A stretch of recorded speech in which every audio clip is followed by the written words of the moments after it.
The Snapdragon Pro Series is brought to you by Snapdragon Elite Gaming and DHL.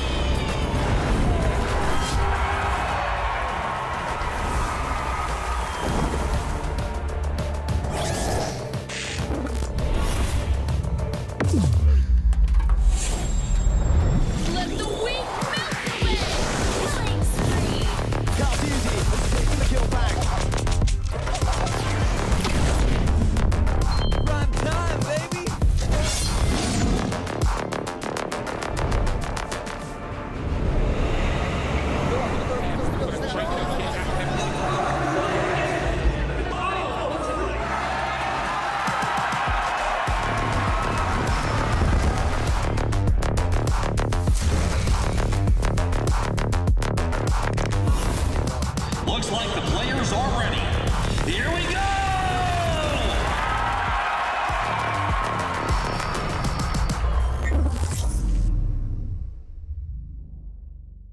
Sang raja dari segala raja akan mencoba untuk mendapatkan title internasional pertama mereka hari ini. Dan sang Raja Langit sudah siap untuk menunggu lawan mereka di atas kejayaannya. Apakah The Kings of Kings akan mengangkat piala yang ada di atas sana? Atau Sky Kings yang masih akan berkuasa di atas langit? Ini adalah Grand Final dari SPS Mobile Masters 2025. Dan kita akan menyaksikan perjalanan mereka di SPS Mobile Masters.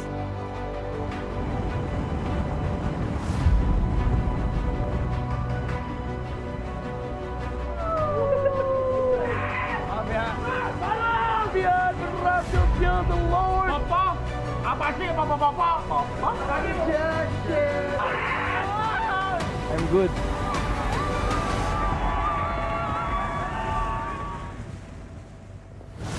Heartbroken, never stop spoken, carrying the burden out loud. Awake can never be taken, carrying the burden out loud. Holding up your head all proud, 'cause you know you made your very own vow.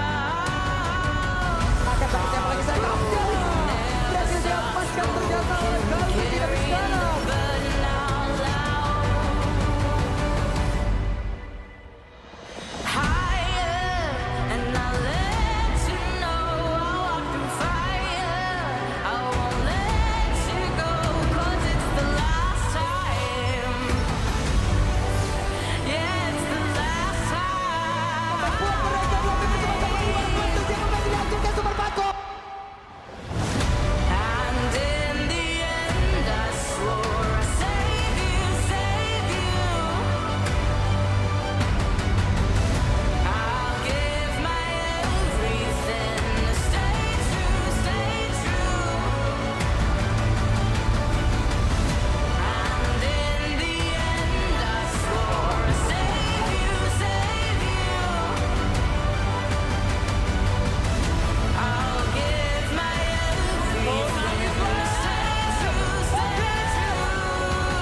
Snapdragon Pro Series Mobile Masters 2025 tenis indoor Senayan. Mana suaranya?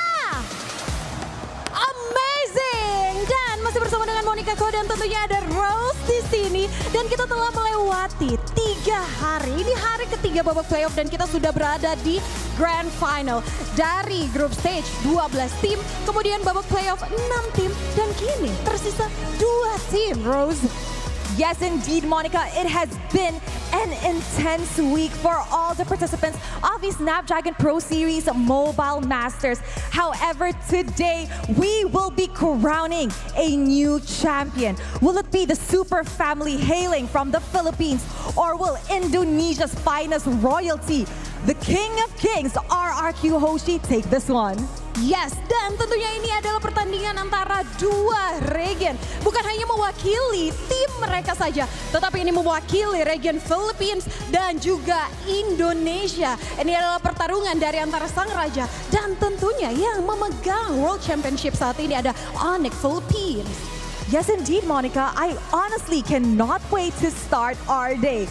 So, how about we give you all a little refresher on the journey of all these 2 teams and how they got to the grand finale.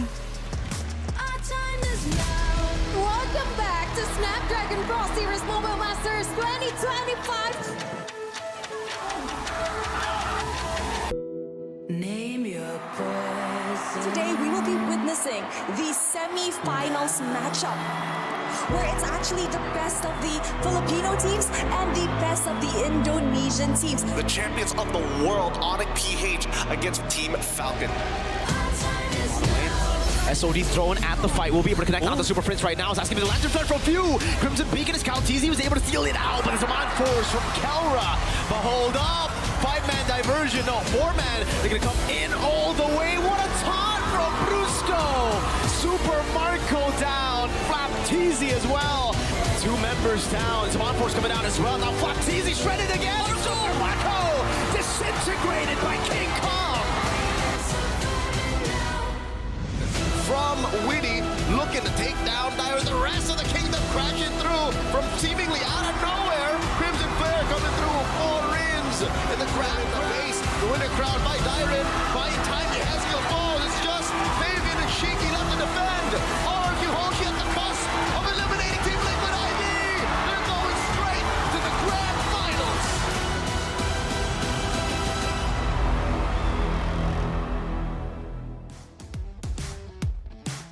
Welcome everybody. The Snapdragon Pro Series is here today. Mobile Masters will now find a singular champion. Somebody to be truly crowned a master of their craft. My name is Gideon Q. And of course, this is LaFell. Some may say we're going to be the masters of your screen, but we got 2 other professionals here with us to keep you guys entertained. It's Leo and as well as Mirko. Boys, it has been a long 6 days worth of competition. The Masters are here, and honestly, I don't know who's gonna take it away. You feeling Onyx? You feeling RRQ? Because they're gonna be playing for 80,000 USD as their prize pool, a takeaway prize for the Mobile Masters. Dude, what would you do with $80,000? Isn't that the question? With $80,000, I would go to Japan. Okay. And I would actually meet Eiichiro Oda just to have lunch with him and just try and be like, yo, what's the One Piece? He gonna hustle a lot out of me, but I trust me, 80,000 worth it. Is it worth it? Worth it. He'd be like, it's $100,000. And I'd be like, you're missing it. You're short 20. Give me that Mobile Masters, man. Give me that Mobile Masters, baby. Let's look at the bracket in case you guys have not been tuning in for the playoffs and have been looking forward to this grand finals ever since. From day number 1 of playoffs, we already saw BTR and as well as Onyx drop out of the competition as Falcon's Teal ID moved on. But we thought that maybe that was going to be enough, but our upper bracket superstars in Onyx PH as well as RRQ continue to show why they are a cut above the rest.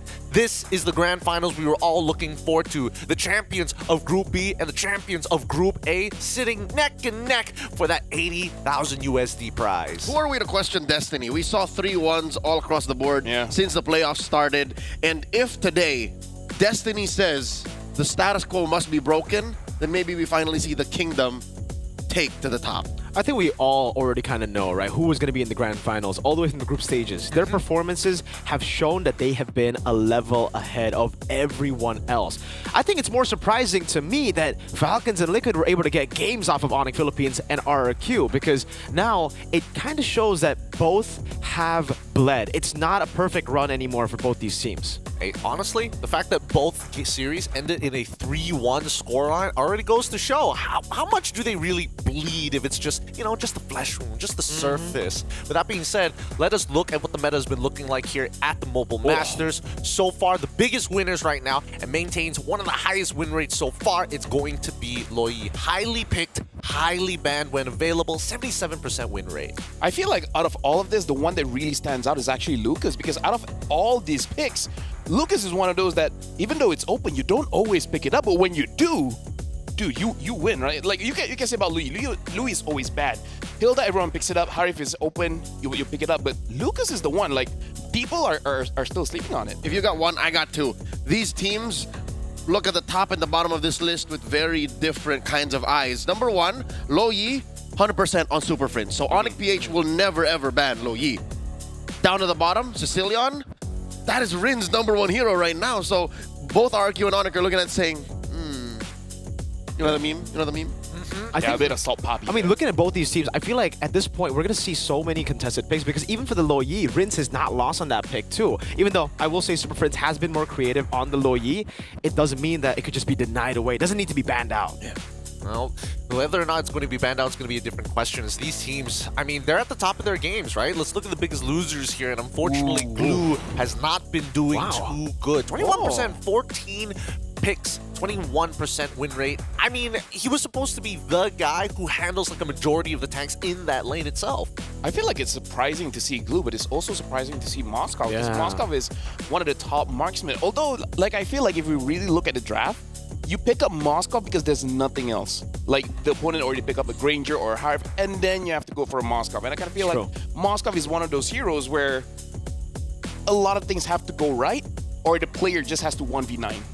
You have to be cracked. You have to be really good on the Moskov. I agree. I feel like, again, this has been the case for Moskov for a long time, right? I mean, when you see good Moskovs, you see the innocent play, you see the Eman plays come out, and then when you don't, it just feels so underwhelming. Like, you get these SODs, but you have zero impact in the game, and I feel like it's just because you get your item power spike so late, and it's not even that big force of, all right, we're gonna win straight up as you get the item power spike. Unlike a Harith, unlike a Granger, they get the item power spike, and you know that you're in for a lot of trouble. I think we're seeing just a lot of B-tier picks, especially since the drafts have been so adamant on making sure that you have dominant laners, and more importantly, so you don't get the S-tier picks from the get-go, right? I mean, blue side and red side has always been that big topic as of right now. I don't know about you boys so far, but generally, I feel like red side feels a little better to play because you have access to blue yo bans, and even then, there's a bigger trade-off. Now, let's look at the Team KDA leaderboards, because right now, Onyx PH are sitting on the top with 6.87 KDA score. However, RRQ literally a 0.01 differential in KDA. I just want to say, Husky made his punishment if Onyx Philippines loses is he's gonna push up as many deaths as Onyx Philippines have. 117 already. Husky, man, I think he was expecting like 50s. The thing is, I'm following him. Oh, you're also doing it. Hey, you know what? I gotta lose weight. In solidarity. At least you guys didn't pick Liquid, right? Because that 224. Oh my goodness. Hey, at least you guys didn't do assist, because if we look at the highest assist, that's where things get a little spicy here. If we dude, Super Friends and Brusco alone having 146 and 137 is a big deal. Yehezkiel and Witty taking 159. Yehezkiel sitting at the top of the assist leaderboard, and Witty at 125. And then there's Ito. What's up, guys? 132. That's why they call him the Ghost. He's everywhere. Which again is a shame that TLID are knocked out of contention here. But this at least shows that when MPLID does come and resume, this is a brand new TLID. I agree. I think, you know, they've regained the confidence that they lost at the previous Snapdragon, because it just looks like all of them have been out of form. Now, getting a game of RRQ, that's something I didn't expect. I think they have improved a lot already. But then again, there was that Ruby in the Rome area. I don't know whether or not they were just like, here's a, as LaFell put it, here's a B-tier draft. Let's see how much you can push us before we take you seriously. And honestly, like looking at that, we also have to talk about the players that will be playing today, right? Super Prince as well as Brusco. And I feel like, again, every single time I watch Onyx Philippines play, rarely do they lose. And I feel like those are the two players we have to watch. I mean, let's look at the top place and see whether that coincides with some of these key players in this match. Because I would only assume that we're going to see the best of the best here on Mobile Masters. No B-tier drafts, none of that nonsense. It's all about who can execute better. Sitting on top and to kick things off for us, we already have Aaron Ashiki making sure that he can do a lot of good work here. I mean, Onyx as well. Super Prince has been doing so much for this team in so many ridiculous scenarios. Yeah, I think the additional flair of Aaron Shiki right before going for the base, he recalled like 4 times before that. But Dyron, man, in Indonesia, we call him the half-purple man. It's because he's half Phoveus, man. This is the guy who you would want to get Phoveus on. And you definitely saw it there, man. Oh, my God. I gotta say, if I'm going to be half anything, I feel like I want to be half Hylos. If you know, you know. You want to be half horse? I mean, have you seen think about his it. abs, bro? Oh. He's got rows upon rows upon rows, like how many plays Super Prince keeps on having on this low E. And if not, put him on a Farsa, and he still does God's work. And this here is a clip featuring Super Prince, if I'm not mistaken. Again, the magic of that low E. Expect that these kinds of plays will come out, except for, you know, the backdoor, because between Onyx and RRQ, I don't think any of them will let anything like that come through. I feel like between both teams, like we've seen RQ playing a bit more systematic, but I gotta say, Onyx, they play off-tempo so well. I mean, if we're talking about off-tempos, and more importantly, so holes in potentially in either one of these teams, we have to bring up the mercenary Sutsujin. The one match that I think stuck in everybody's minds between the RQ versus TLID matchup is, boy, this dude, Sutsujin out of game, he's just a good Sweet little boy. In-game, absolute Chad energy, unless you put him on the Fanny. Now, I don't know if you guys agree with this, but would you say that his Fanny overall was a little underwhelming? Yeah, I think very underwhelming. I think for the longest time, though, Sutsujin has never really been a guy that we would think when we say Fanny. He's been a very calculated player. He does really well on the Lings even, but on the Fanny, it's more of a Hazel thing. And we have seen Hazel pick up the Fanny. Sutsujin, I agree, underwhelming, but it's also just because he's not known for that pick. But right now we gotta talk about this, I mean, how outside of the game, you wouldn't really think like, oh, he's this amazing juggler, because he's just like an average dude. He's just like, answering interviews like, oh yeah, this is what I think, this is what they think. Nice all right, guy. thank you. Nonchalant. See you around. But then once he's in game, like he's such a different beast, man. I mean, it's just like the way you look at him outside of the game, just a cute little boy, and then you hear him talk for the first time. It's like, oh my goodness, he is an absolute man. But speaking of yesterday, oh boy, oh can't wait for BO5s in the playoffs. I hope we get all 5 games. And man, oh the count, he knows. You're only going up to 4. Both series yesterday only ending in a 3-1 victory for our top seeded teams. And the night before, too. Yeah. So every single day of the 3-1. playoffs, there's only been 4 games per series. Yep. Who's to say? Who's to say? Yeah, I mean, 4 games? Are we at the limit here? We technically only need 4 games at the grand finals. I mean, Count only has 4 fingers. Minimum. that's true. Count does I only mean- have 4 fingers. I mean, no, Count is an amazing sound engineer. He's helped us so much. He has. Thank you, Count. Thank you, Count.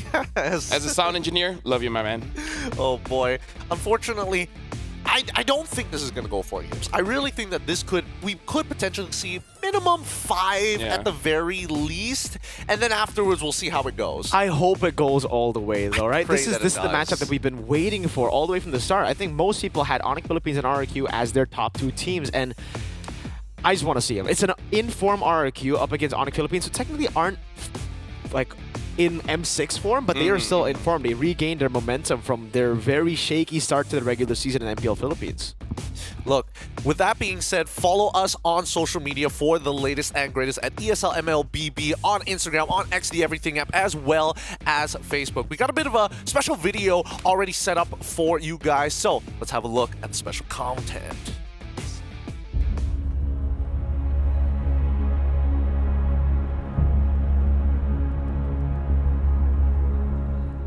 Yung feeling, nakaka-proud yung buong team, ganun. Kasi nagagawa naming maging consistent thanks coaching staff tsaka sa aming players, yun. Kasi kung may isa namang kulang dun, hindi namin ma-achieve na yung gantong way. Parang ang pinakamahalaga sa team is yung yung bond, yung tiwala sa isa't isa. Tapos kahit umabot sa punto na medyo struggling yung team, ano pa rin. Kumbaga all in pa rin, tiwala pa rin sa isa't isa. Ya perasaannya senang lah kita bisa masuk grand final lagi. Tapi kita paling ya cuman senang doang. Secara pribadi ya momen kayak gini jarang dapat lah. Jadi gua bisa momen-momen kayak gini bisa diingat lah buat kedepannya. Sa performance ng RQ tingin ko parang sobrang laki ng in-improve nila ngayon eh. Kumbaga sobrang tibay nila sa sama-sama sa ube. Tapos weakness siguro pag dinadaan sila sa mga individual plays, yung hindi expected ganun, yung hindi sila ready. Kayak mereka bisa pakai King Kongnya buat mungkin bikin space gitu buat teman-temannya. Terus juga di objektifnya mereka kuat lah. Mungkin kalau kelemahannya kalau Kelra nggak dapat game jadi susah mereka. Oke, di tempat yang lain Kelra sendirian terlalu berani dan Kelra. What happened? Sa mga fans, gusto kong maalala nila is forever kaming grateful sa kanila sa lahat ng support na pinakita nila sa amin at pinaramdam. Isa sila sa mga motivation namin para galingan palalo at mag-improve palalo. Kalau atau menang buat Kingdom tetap ingat kita juga roster baru semua gitu dari MDL juga. Jadi ya ini perjalanan yang bagus lah buat roster baru kayak kita. Team RQ Hoshi, good luck and let's have fun. Buat Onyx PH kasih game yang seru nanti.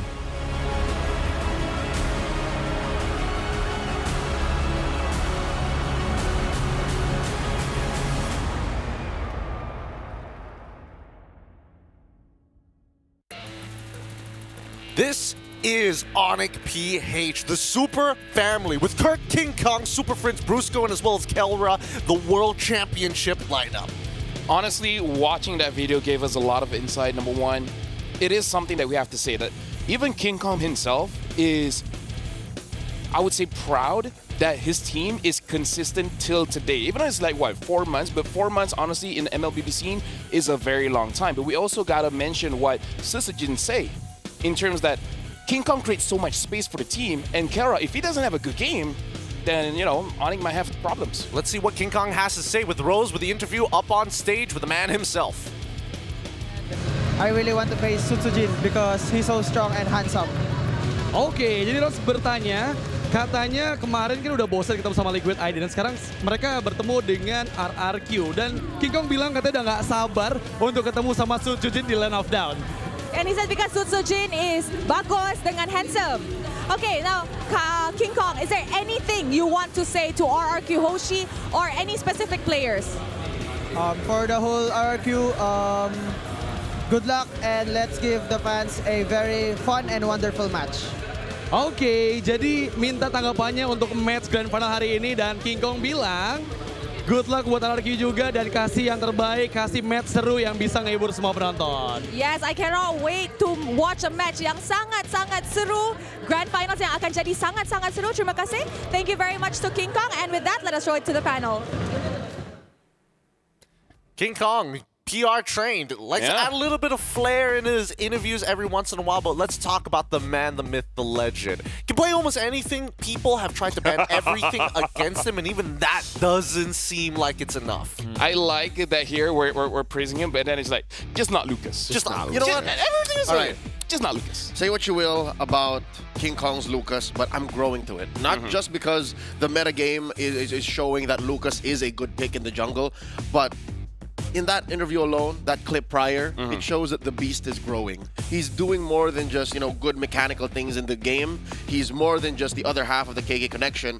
He understands now what it's like to be a part of a bigger thing. Like, when you see Onyx PH struggle, you're saying, like, Kelra didn't play good, King Kong is struggling, look at that, he can only pick Sox and Lucas, But it's a team effort. The fact that as a jungler, you recognize that and understand that, you ascend, like you change the way you play the game. That's what impresses me about King Kong right now. I mean, you may be so impressed by King Kong as of right now, but you've also been so Kingdom ever since you saw them in Group B. Let's pull up the lineup here.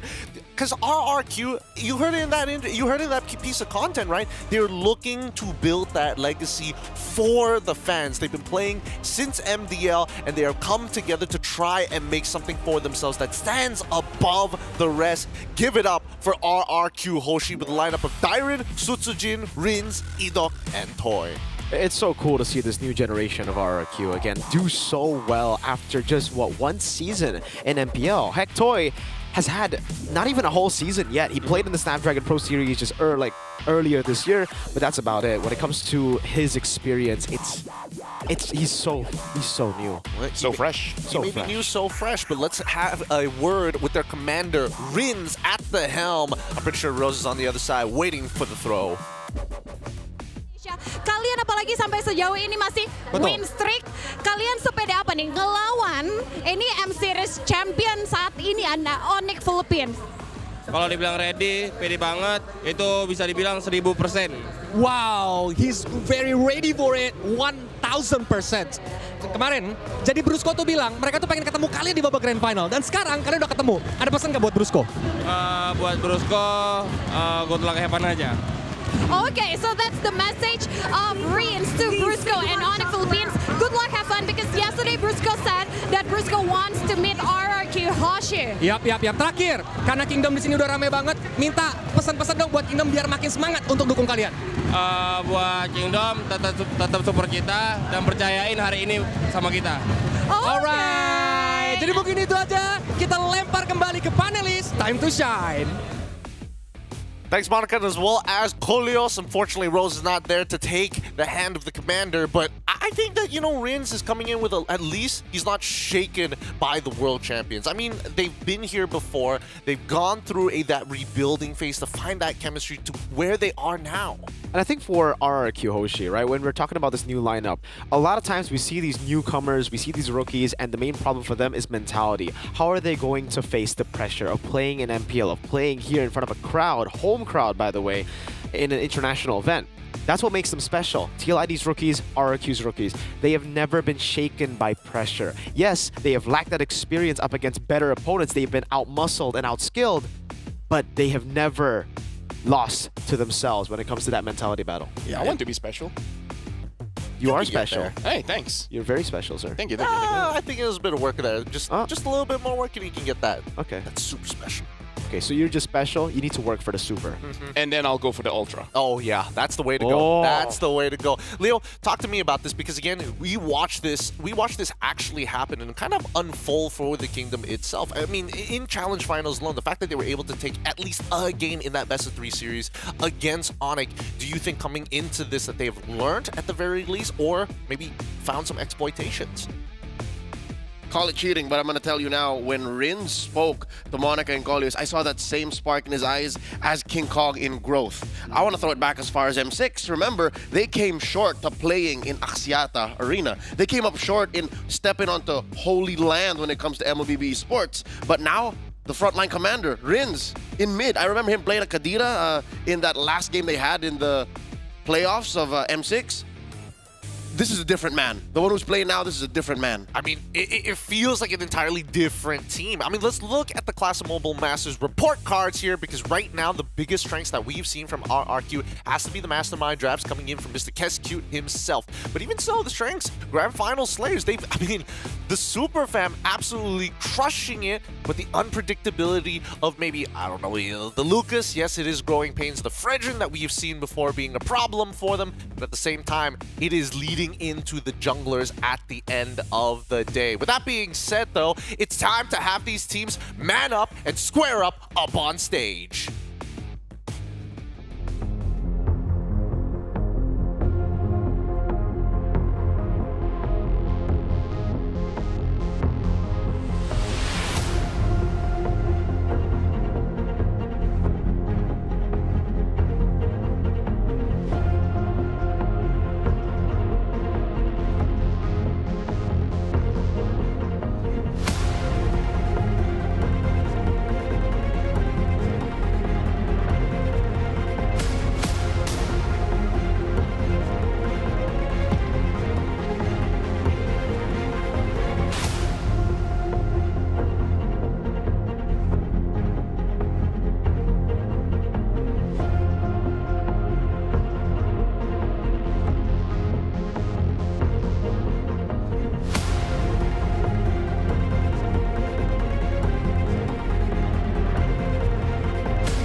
para sa akin sa mga dumang tournament, ang pinaka tumatak sa akin na lesson is yung parang ang pinakamahalaga sa team is yung bond, yung tiwala sa isa't isa.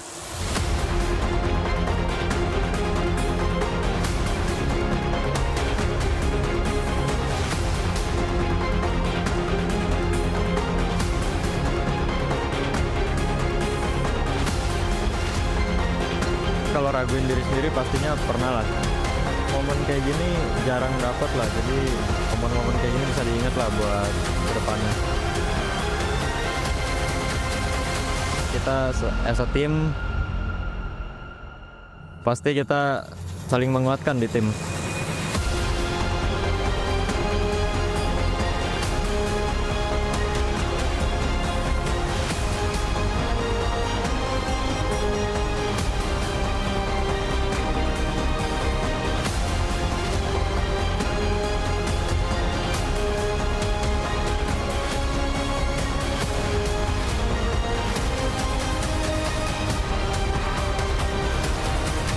Above the clouds, where only legends dare to climb.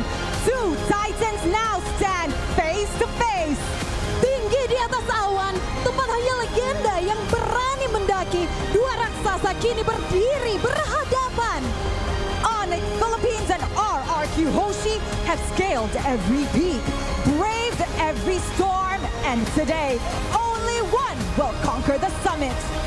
Onyx Philippines dan RRQ Hoshi telah mendaki setiap puncak, menghadapi setiap badai, dan hari ini hanya satu yang akan menaklukkan puncak tertinggi. Selamat datang di Grand Final Snapdragon Pro Series Mobile Masters 2025.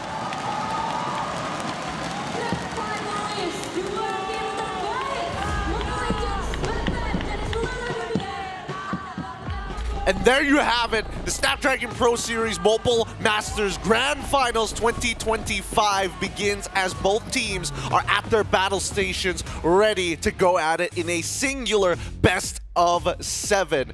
Now, because we've been talking so much about both these teams, the strengths and weaknesses, let's come down to the final cut opinion on which do you think is going to win this matchup. Let's pull up the predictions for all of our talents here on set, with Mirko leading towards the Kingdom 4-2, with Leo the Superfam 4-2, with LaFell 4-1 for the Superfam, and me, I'm going all Kingdom 4-3. I got you, brother. The outliers and the inners. Tell us why your matches are going to be looking this way. Is this a racial thing? No, it's not a racial thing. It's a body type thing. It's Wait, what? Wait, what? Whoa. Thinnest boys and the thickest boys. That's true. Fitness? Oh, thinnest boys and the thickest boys. Now, tell them. Oh, why Onyx gonna win? Yep. Listen here, right? RQ, their run has been impressive. They've improved. Sure. I don't think it's enough. Because the thing about Onyx Philippines, they haven't slowed down, my friend. Like every single time, even when they lose, they look hella good. And I feel like, as impressive as RQ's drafting is, it's gonna be hard to draft against Onyx Philippines. That's a good tell? That's I don't know. Yeah. A little bit of cope there. A little bit of cope? A lot. But you know what? Just to put it in the context, I have seen Onyx stumble. They did not have a great start in MPL Philippines. Yep. That's why, despite that, I'll give RQ one more over you, LaFell. So 4-2, but I still believe the Superfam's got this. Do you necessarily agree with this, Mirko? Because I'm thinking, like, yes, Kescu, he is a mastermind, but we've seen why not adapt pretty quick to some of these drafts if we've learned anything from the Onyx versus Falcons PH matchup. Yeah, that's what I'm concerned about right here. And that's why I gave Onyx Philippines 2 games to take here. Actually, in my own prediction, I predicted 4-3. But with the crowd here being almost full RQ, I mean, technically they got Onyx fans too in the building, right? We got Sonics, a lot of the Onyx ID supporters here also just supporting Onyx Philippines. That will play a part in this offline battle, in this LAN battle. But on top of that, yes, why not? I am concerned about that unpredictability. In the past, Kescute has fallen up against teams who have these kind of cheese picks, have these kind of gimmick picks that you aren't able to prepare for. And that's the whole thing for RQ. Remember, for Kescute, if he gets prep time, he does really well. But even if he does get the prep time, enemy team comes up with a pick that he he's never seen before. It'll be weird for the players. It'll be weird for him. Well, let's just see how this is going to play out. Seems like the draft has already begun. Let's jump right into it, because my biggest concern is whether Onyx has already identified the weakness point of, hey, whoa, hold on. RQ Hoshi is going to be on blue side with first pick, and Onyx PH on red side with second pick. They are getting rid of the Fanny. They are getting rid of the Lo Yi. I'll bring up the point when they're on the opposite sides. I love how just in the game one alone, you see the tempo swing. Coach Tony knows RRQ prefers red, so they're like, no, we'll go red. You play from there. Yep. It's a great idea to do so, but also the fact that even RQ Hoshi are like, we gotta ban Fanny here. We can't. I don't know whether or not Onyx PH are prepared for it, but Sutsujin, we don't have Hazel to kind of fill that spot just yet. Let's keep it standard. Let's keep it template. And I feel like the reason why they want to keep it standard here is because we've seen yesterday where both teams, they need a little bit of time to warm up. So I kind of feel like for both coaches, they want to make sure that game number one, they have some kind of momentum. Even if they lose, they kind of lose in a comfortable way so that they don't have this like all of a sudden jump into a cold pool kind of thing. Like it doesn't have that shock, right? So I kind of feel like game one, honestly, go for standard. Let them warm up is a pretty good idea. Okay. Because again, it's a marathon. Yes, it is a marathon. If they are looking for that warm up, are we expecting to see RQ go with their like B tier draft like they did against CLID? I feel like you gotta start strong. Start strong? Yeah. Like if you can get the Suyo or Granger or whatever best pick that you have, Jushin, just take it. Yeah, the thing is, I feel like for Onyx Philippines, they've been one of the teams that has been able to beat out the Suyo. Like, the Suyo, for the most part of this tournament, has been almost like, all right, 70% win rate, you get the Suyo, you get the win. But for both these teams, I don't think Suyo will be as, more so for Onyx Philippines, because they know how to beat the Suyo. We've seen them, so many times, just let go of the Suyo and beat the Suyo through execution. Okay, talk about execution, the biggest punisher of it. You make even the slightest mistake, you're a little too slow, guess what? Zushin will punish you. And this is great for Rins, right? Because again, he is that frontline commander. He wants to be in front, he wants to kind of set up the plays, but we've seen them also play around him as a strong anchor. For me personally, RRQ, as long as they get a strong mid duo that doesn't get punished by Brusco and Super Friends, they're already starting in strong. So I just want to see a good combination with Jushin. They should have a solid early game. Let's see if the Jawhead is going to be left open by Onyx PH. They have two picks here on the swing back. One of them's got to be the Suyo. There it is. And again, one of the meta's unfortunate victims of just sample size. Like, he keeps being picked over and over and over again with very little behind it. Save for Onyx PH, I think they can save the win rate on Moscow this time around. RQ Hoshi still looking for that duo. And it's a setup that they have as well. If you guys remember from the stat we saw, I think 2 days ago, picks that have been able to counter the Suyo, Lucas is a very, very good pick that we've seen do really well up against the Suyo. It's been banned out by Onyx Philippines. For RQ, they go for the Joy. They need lockdown. The Jawhead did really, really good in the past up against the Suyo. I won't be surprised if they go for the Jawhead to deny it as well from Onyx Philippines, or if they go like Badang. Either or would be pretty good here. I am curious whether teams are, oh, never mind. Badang going to get locked in pretty handily for the side of RRQ. But it looks like in terms of the first half of the draft, both of you are correct, both Mirko as well as Lafel. I think that, RQ are looking to play with a strong mid-trio as much as they possibly can. Oh, again, Badang still being that flex. But Onyx PH, the fact that they've banned both the Granger as well as the Hara does kind of leverage the side that Kelra, hey, we'll give you this Moskov, whatever that comes at you, that Toy is able to throw at you, we're confident you can beat not only in lane, but in these team fights as well. They're really stretching out Toy. Toy only played 2 heroes prior to yesterday's broadcast. So after that, Onyx PH wants to see more out of Toy, the newest member of RRQ Hoshi. Onyx gonna go for one more here.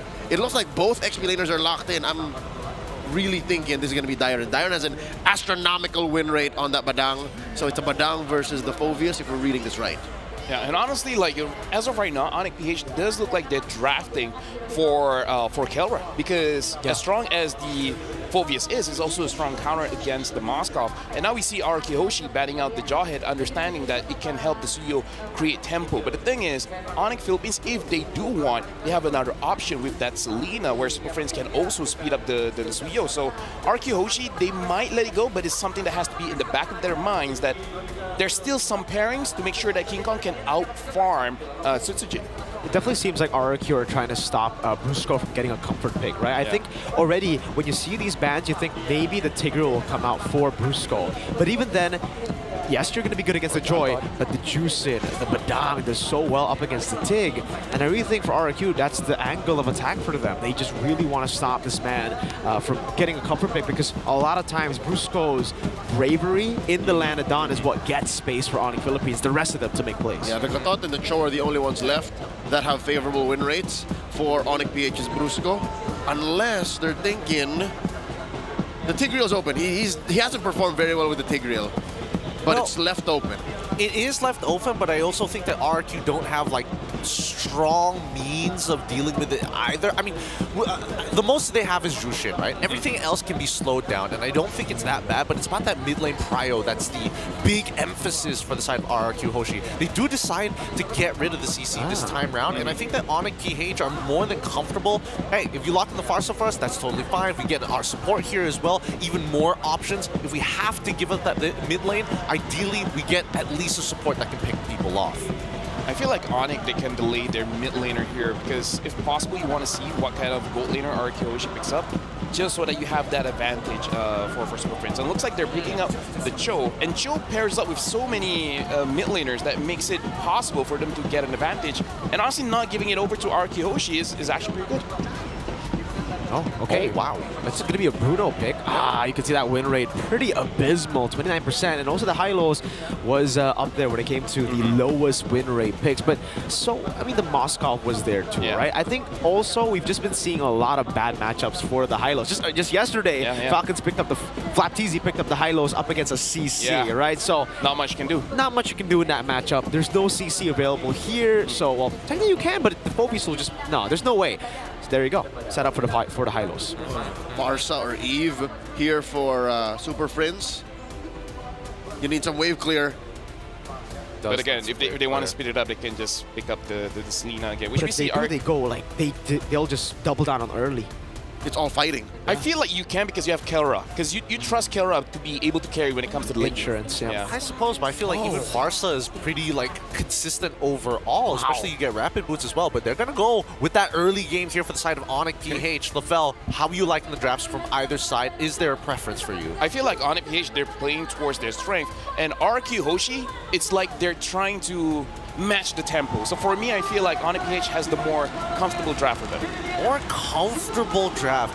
I don't know, because I feel like RRQ, initially they wanted to kind of hold up on their options at the beginning of the draft, but then towards the end they're realizing, hey, our draft is starting to get a little more resource hungry, especially if we want to try and make things happen across the map. What about you, Leon, as well as Mirko? Do you agree with the analysis? If this was any other team, I would stray caution towards the Selena, because again, I want coverage. I want a little bit of insurance if ever I do have to defend in my base. But looking at the rest of the draft, Cho, Phoveus, Moskov, Suyo, they could put the pedal to the metal as early as 6 or 7 minutes. So maybe Onyx can get away with this. Yeah, same for me. I think if it was any other team, I'd be like, all right, I think I like the right draft a bit more.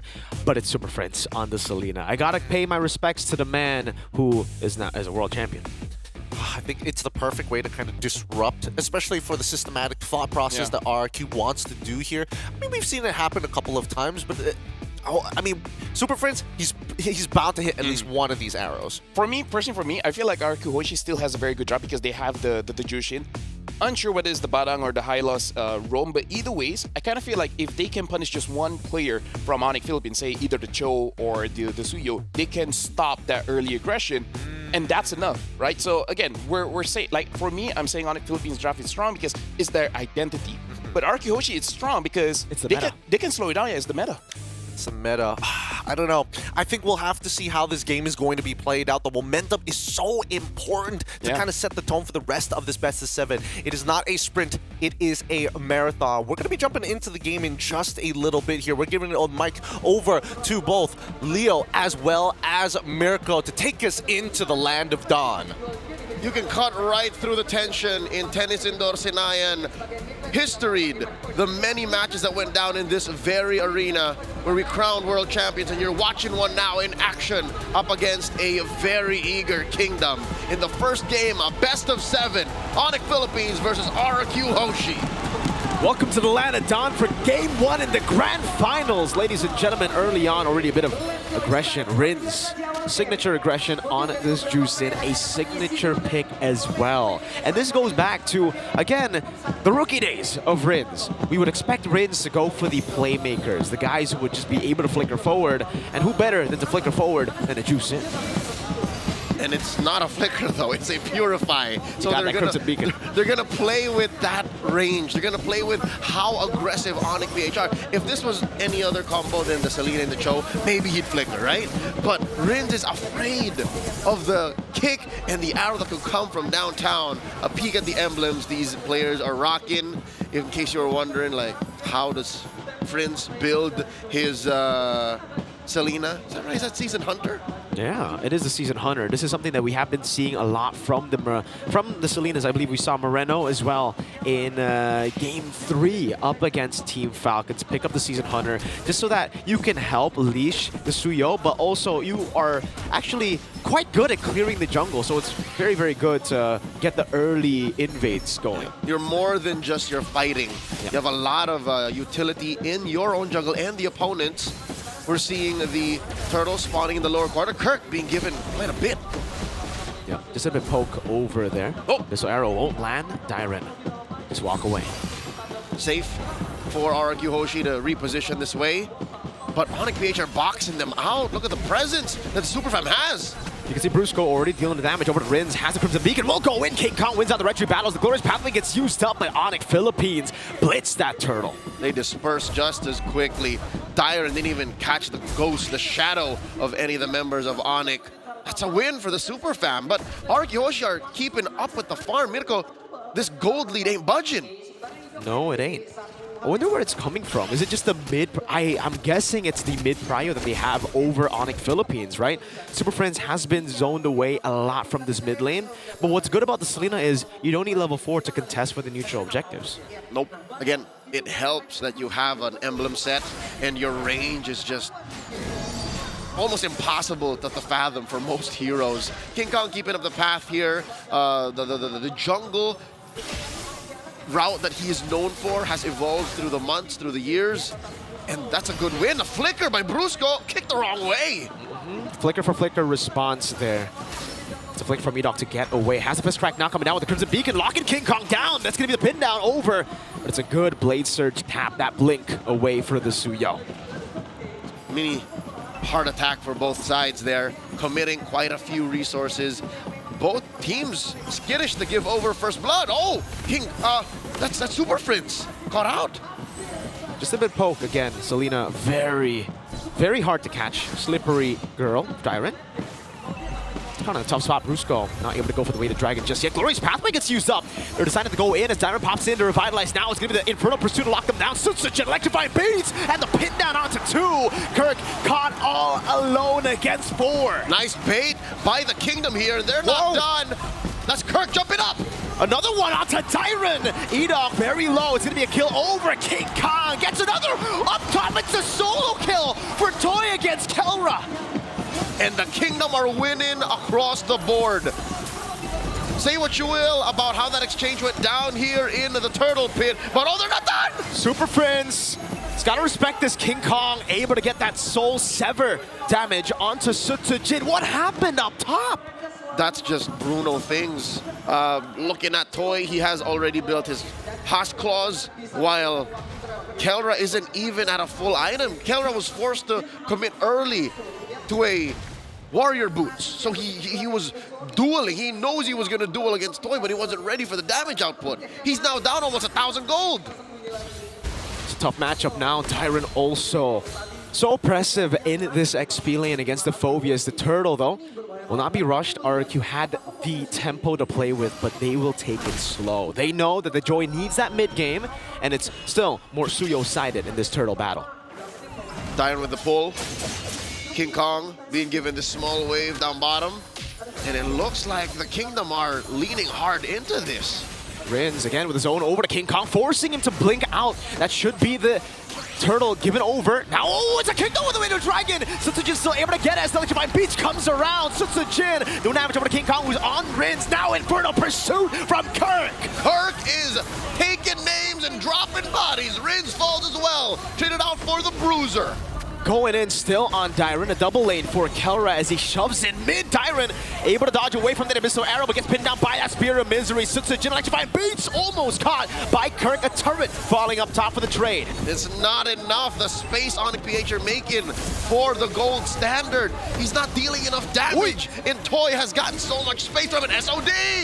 Gonna take it. Kirk diving all the way to the back as well. Kelra taking an SOD. Now the Lantern Flare. Kirk jumping again with it for the pursuit in the way. The Dragon locked Toy down. Edok with the fist crack in the back. King Kong can't engage. Toy's falling already, and they're gonna get one more. Another one falling. Edok gets the pin down and a shutdown, but Sutsujin is all alone. Kelra gets a double. Patience, ye of little faith. The super fam were just building up to this very moment. Again, the magic number, 7 or 8 minutes, when this early game centric lineup will start putting pedal to the metal, arrow to face, kick to shin. RRQ Hoshi are down almost 2,000 gold in the snap of a finger. It all came crumbling down as they went in, and man, Captain Kirk, is that what you call him? You could call him that. He's captaining right now. He was hitting the stratosphere with the way he was jumping, man. He's commanding the team. Walks up forward, 1v4. He likes those odds, and he wins it for the team. Wow, what? We were talking about Dyron in the Phoveus. Seems like we just haven't been able to see Kirk on the Phoveus. Yep, that's his middle name I hear. Kirk Phoveus Gutierrez. Toy getting a little space up top. Again, that's the only safe haven for RRQ right now because they lost so much in mid, lost so much down bottom. And with this last turtle, I'd reckon even RRQ will have to think twice because a single SOD on Kelra, who'd have thought it would be unlocked so quickly? Solo kill, I thought with that, they'll be able to handle the man in that gold lane.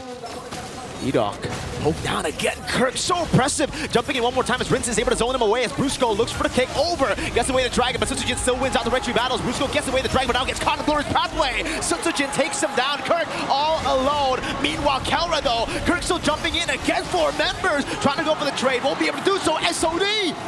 Right in the middle of 4. I don't think Kelra should take this fight. The super fam were taken out of their breath, dispersed, split up, separated from each other, and they had no choice but to make the most out of a losing situation. A bad trade, a turret for a turtle, and a good bunch of bodies. RRQ Hoshi have found a way to recover, but Onyx PH are still ahead, very slightly. Only until Toy takes down this turret down bottom will the kingdom have some room to breathe. Look at the space given to Kelra though. It was 1,000 gold lead, I believe, between the two for Toy. Now it's back to 80. That side lane pressure of the Moskov. Something we were talking about when we saw the Moskov low win rate is it's a high skill ceiling hero. But it's Kelra on it now. Yep, you're not just playing 5 other dudes. You're playing the map. You're playing yourself. You got to hit those SODs. And even in the early moments of game number 1, Kelra's been hitting SODs, and he's been making the right calls. A lesser player would have already clicked the teleport, but Kelra said, you know what, we're going to invest in the top lane. This is the long lane. Let's wait. Game has slowed down, but folks, don't get us wrong. Both teams are still in it. We are at deadlock. Onyx PH, this is a negligible 700, 800 gold lead. And to have that confidence, Leo, going for the Moskov. Oh, way the Dragon. Knocks Sutsujin down, but it's the wrong angle. Ow, very close SOD there. Back to the point though, King Kong, no way he takes that Blade Surge, no. The confidence that Kelra has to go Flicker up against a very capable CC lineup of RRQ Hoshi. That's right, there's at least 3 members of RRQ looking to gun for him. Dyron on the Hylos, Rins on the Zushin, Edok on the Badang, who by the way has a Flicker himself. Look at that, finally the push paying off. Again, the super fam outnumbered down bottom in the pit. Toy's gonna be locked down quite a bit. There Rins caught in the bad spot. Fist crack coming out. Sutsujin claiming the Lord. Kelra still on the other side of the map, going for that base turret. He does subbed up. Dyron caught, pops in and revitalized, but they're still on the chase. Dyron a missile trap. That's gonna be the glowing one on him still. Another missile arrow landing on Sutsujin. Toy in the midst of it all, caught all alone. SOD Blade Surge from King Kong. Toy full, traded out for Kirk, and the beast is slain as well. All this while, look at Kelra. his push, his investment, his hard work only stopped by the Lord. Can you do it, Kelra? Can you go in a 1v3? Jumps on Edok, gets chain CC by the fish crack as well. The damage coming out, Kelra! Taken down by Rin's Edok, able to survive with that shield. The gold standards were outnumbered, cornered, and outfought. There were so many reasons he should have gotten out of there, but he held on for hope that he would penetrate and take down that tier 3 up top, and instead it backfires in their face. Onyx PH lose so much on the map. All the lanes are blue, and King Kong had his purple stolen. 11 minutes in, 19 kills. An action-packed game as Edok's looking for the concealed play. King Kong will respect it. Edok walks up forward, gets a Thunderbelt stack. Orange buff control, look at the Lord, super low, still will get that charge. Are they able to hold it all the way to a third? Nah, King Kong quells it. Onyx PH are trapped inside their base now. They've got one last outer turret, tier 2 in mid, and you can say goodbye to that just about now as Toy starts kicking balls in its face. Mirko, this is what we talked about, that Selena. It's good when you're winning, it's good when you're ahead, when you're able to go around the map and take whatever you want, but Onyx is cordoned in, the super fam is under quarantine. RRQ Hoshi have just been so decisive, I would say, right? Because Onyx Philippines, they have had control over the side lanes. They have had control over the map with those traps as well. Vision, map, wave control has mostly been Onyx Philippines. But RRQ, whenever they see Onyx Philippines on the other side of the map, they never hesitate to just fight, go for the Lord, blitz it before Onyx Philippines can use the setup that they initiated. What you're saying is if all go according to plan, if we follow logic, RRQ Hoshi wins. But Onyx PH in the early game have won one too many coin flips. They got away with way too much. That push up top, that conversion in mid and bottom, that's their early game salvo. But now it's up to the super fam to look for something else. Magical arrow catches Edok, but he was just checking range. He was just making sure the super fam don't go any further than where he allows. 2,400 gold lead. Still pretty even, honestly. 2,000 gold lead isn't really that big here as we get into the 12th minute of the game. It's manageable, but you can feel it. You can see how Onyx respect that fact, and they're struggling to even take this orange. Edok gets caught out, but finally, King Kong get one. I thought that was going to be a kill. Edok didn't even have to burn his flicker out for that. He did burn the fist crack, and that is a window for Onyx Philippines. But will they take it? That's the Lord getting started up already. Expect a dance here from both sides. Lord now down to a third of its health. Edok so low, Kirk's going to win. Glorious Pathway come down as Rins is able to zone them in the back. Kirk flickers out to safety. RRQ Hoshi say no. We get the Lord, we back away. No fights, no windows for you. A display of discipline from the Kingdom. Happy with what they got. They'll instead play the next few seconds. Lord comes out in about 10 from now, and Kelro was working on that long lane. So this is definitely some breathing room on the map the super fam needed. The Kingdom slowly building up that lead once more, approaching the 3K mark. You could assume that this is what, an extra item on Toy, an extra item on Sutsujin over King Kong? I think so. Maybe I think Wind of Nature is already in the hands of Toy. You know what? No, surprisingly, looking at it, it's actually a lot on Rins over Fritz. It's that mid lane. You know, again, when the Selena, the only way for the Selena to get ahead is through kills, assists. That's a Lord charging in the mid lane as Rins is able to zone them again in the bottom lane. Another wave coming down now as the Glorious Pathway will be used up. Kelra piercing through the Lord on the HP bars in the bottom lane. Sutsujin got very low. King Kong, look at the play. The SOD does not land, but Onyx Philippines want to go for the fight. Abyssal Arrow landing. Tyron will sacrifice himself. Brusco! They're not done. The king keeps down Edok. He does survive with some extra shields, but regardless, the fact of the matter is Onyx PH fought 2 battles on 2 fronts and won, kicking RRQ Hoshi out, keeping their mid lane inhibitor. What a fight. What a defense by Onyx Philippines. By all means, that should have been an RRQ-based turret take. They should have took at least 1 or 2 bodies too. But it's the opposite. Sonic Philippines were able to stand. Abyssal Arrow not actually landing on Sutsujin, but no follow available. Kirk won't or has kind of dropped when it comes to that damage impact that he has in the game. You can see that he's struggling now. Whenever he walks up in front of pursuit forward, the Joy is shredding that HP bar. That's why he invested in the Flicker. He knows that he had to play with range, go in and out of combat to try and buy time for the rest of Onyx. Checking out these items. Kirk could be chunkier. Again, he is rocking double magic defense, but then that's where the rest of RQ Hoshi come in. Toy, Edok dealing some damage that'll make Kirk second guess his own decisions. Let's take a look at the items again. Like you mentioned, Leo, it's a 1,500 gold lead for the Juicin. But I can't... Because like when Juicin gets more gold, it's... Unless you go for the Sky Piercer build, right? It's not really going to add up to more damage. It's more utility. Yep. But for Friends, as he scales up, that is a game changer right there. That is a one arrow wonder that could get you the win. Sutsujin should be scared. Toy should be scared. Rins, thankfully he's got a Purify. That's what's keeping RQ Hoshi here ahead of Onyx. But you're right. Again, that's why this 4,000 gold lead feels like a 1,000 gold lead, is because a majority of it is on Rins. The concealed play here, canceled just as quickly. That poke is starting to get to RQ. At least the frontliners. The backliners, they have Sustain, they have the Blood Wings, they have Haas Claws for Toy, but Tyron does not. He has the Revitalize, forced to use the Glorious Pathway already. Rins walks up forward, Zona King Kong away one more time. Sutsujin on the Lord, will be able to get it now. Is actually in front of pursuit by Kirk, looking for the chase. Tyron sacrificed again as Brusco kicks him back to the fray. Look at Kelra! In the base, looking for the end. Toy gonna be able to recall, and King Kong's on it! The wave dealt with already, but now Kelra's caught on the top spot. Rins, is that gonna be engaged? Purify out. What an angle! That is an unfair trade. Again, on paper, RQ Hoshi won. They got the Lord, but Onyx are inside the base.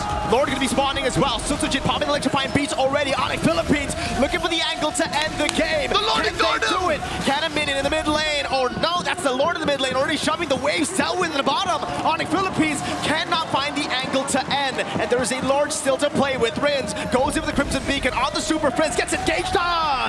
Kelra puts him up against the wall. Spear of Misery. Kelra. The Kingdom are man down. Way the Dragon. Oh, the Abyssal Arrow lands. Sutsujin still able to escape right now, but the trap is going on him. That's the tick. Immortality. Sutsujin. Jikudo for Brusco. 2 down for the Kingdom, and Onyx PH continue the onslaught. They want to take down this tier 2 in mid, and they're going to have their way with it. No Rins, no Sutsujin. 3v5.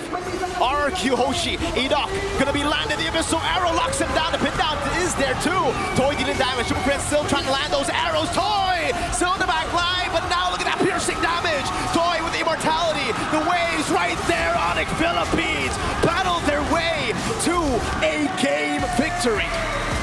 First on the board, the Super Fam, Onyx PH. 1-0. What a game. What an absolute banger of a game to kick things off here at the playoffs. You can see that all the fans are happy to watch because we got a brawl. This is why we love Mobile Legends. Top of the line, cream of the crop.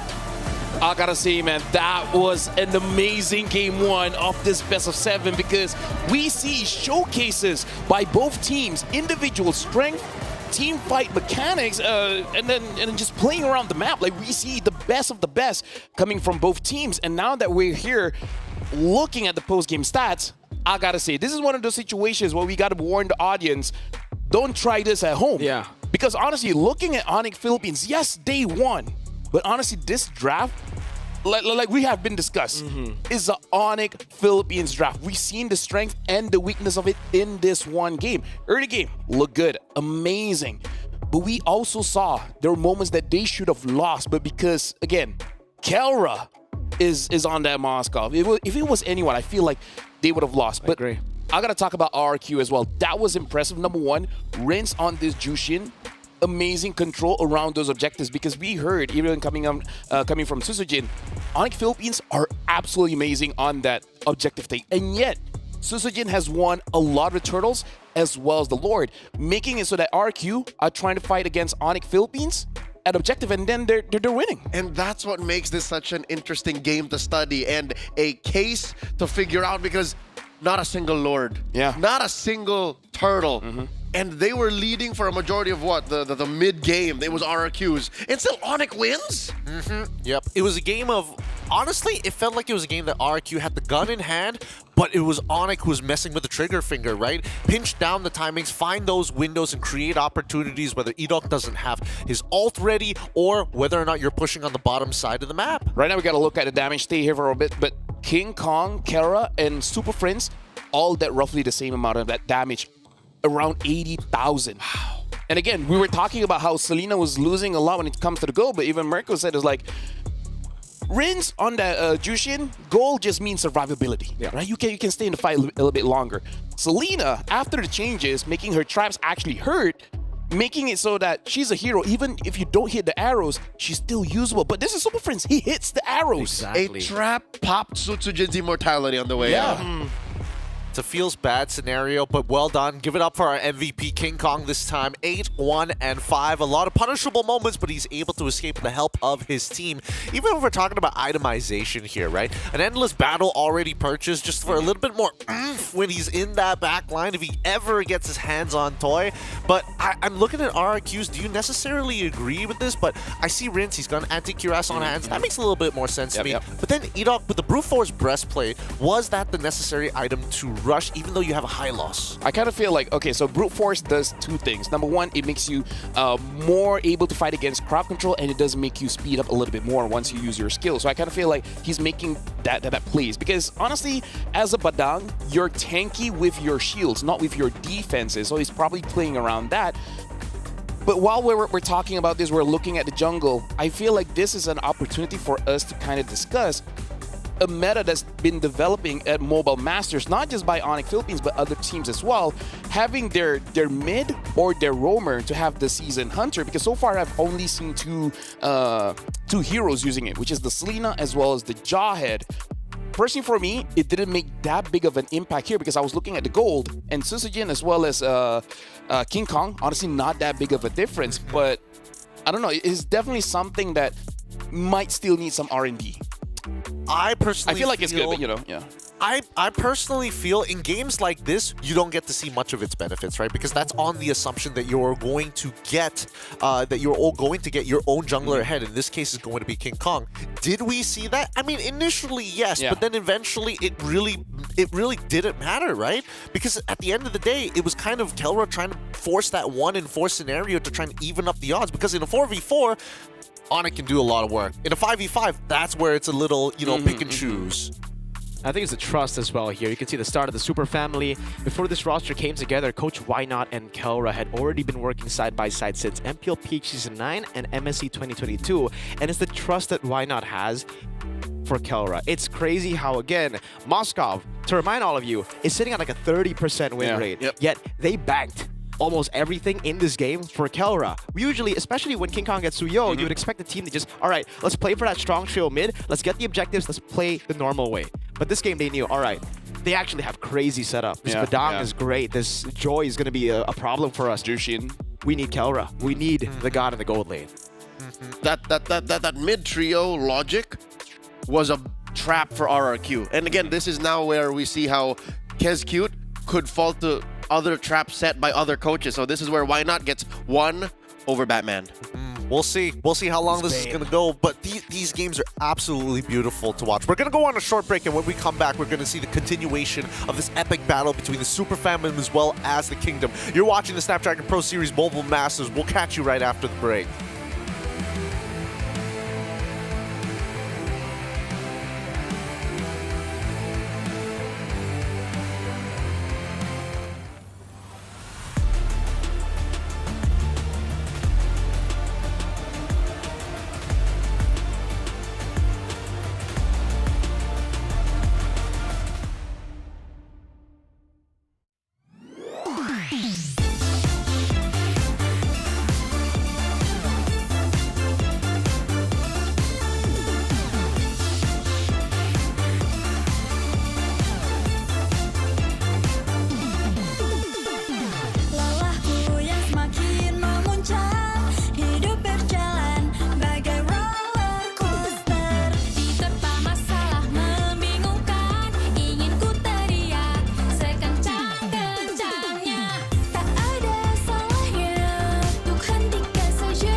Hey guys, it's back with me, Kolios again, and now I'm with two fans of each team. This one is from the Onyx PH, and this one is for Arki Hoshi.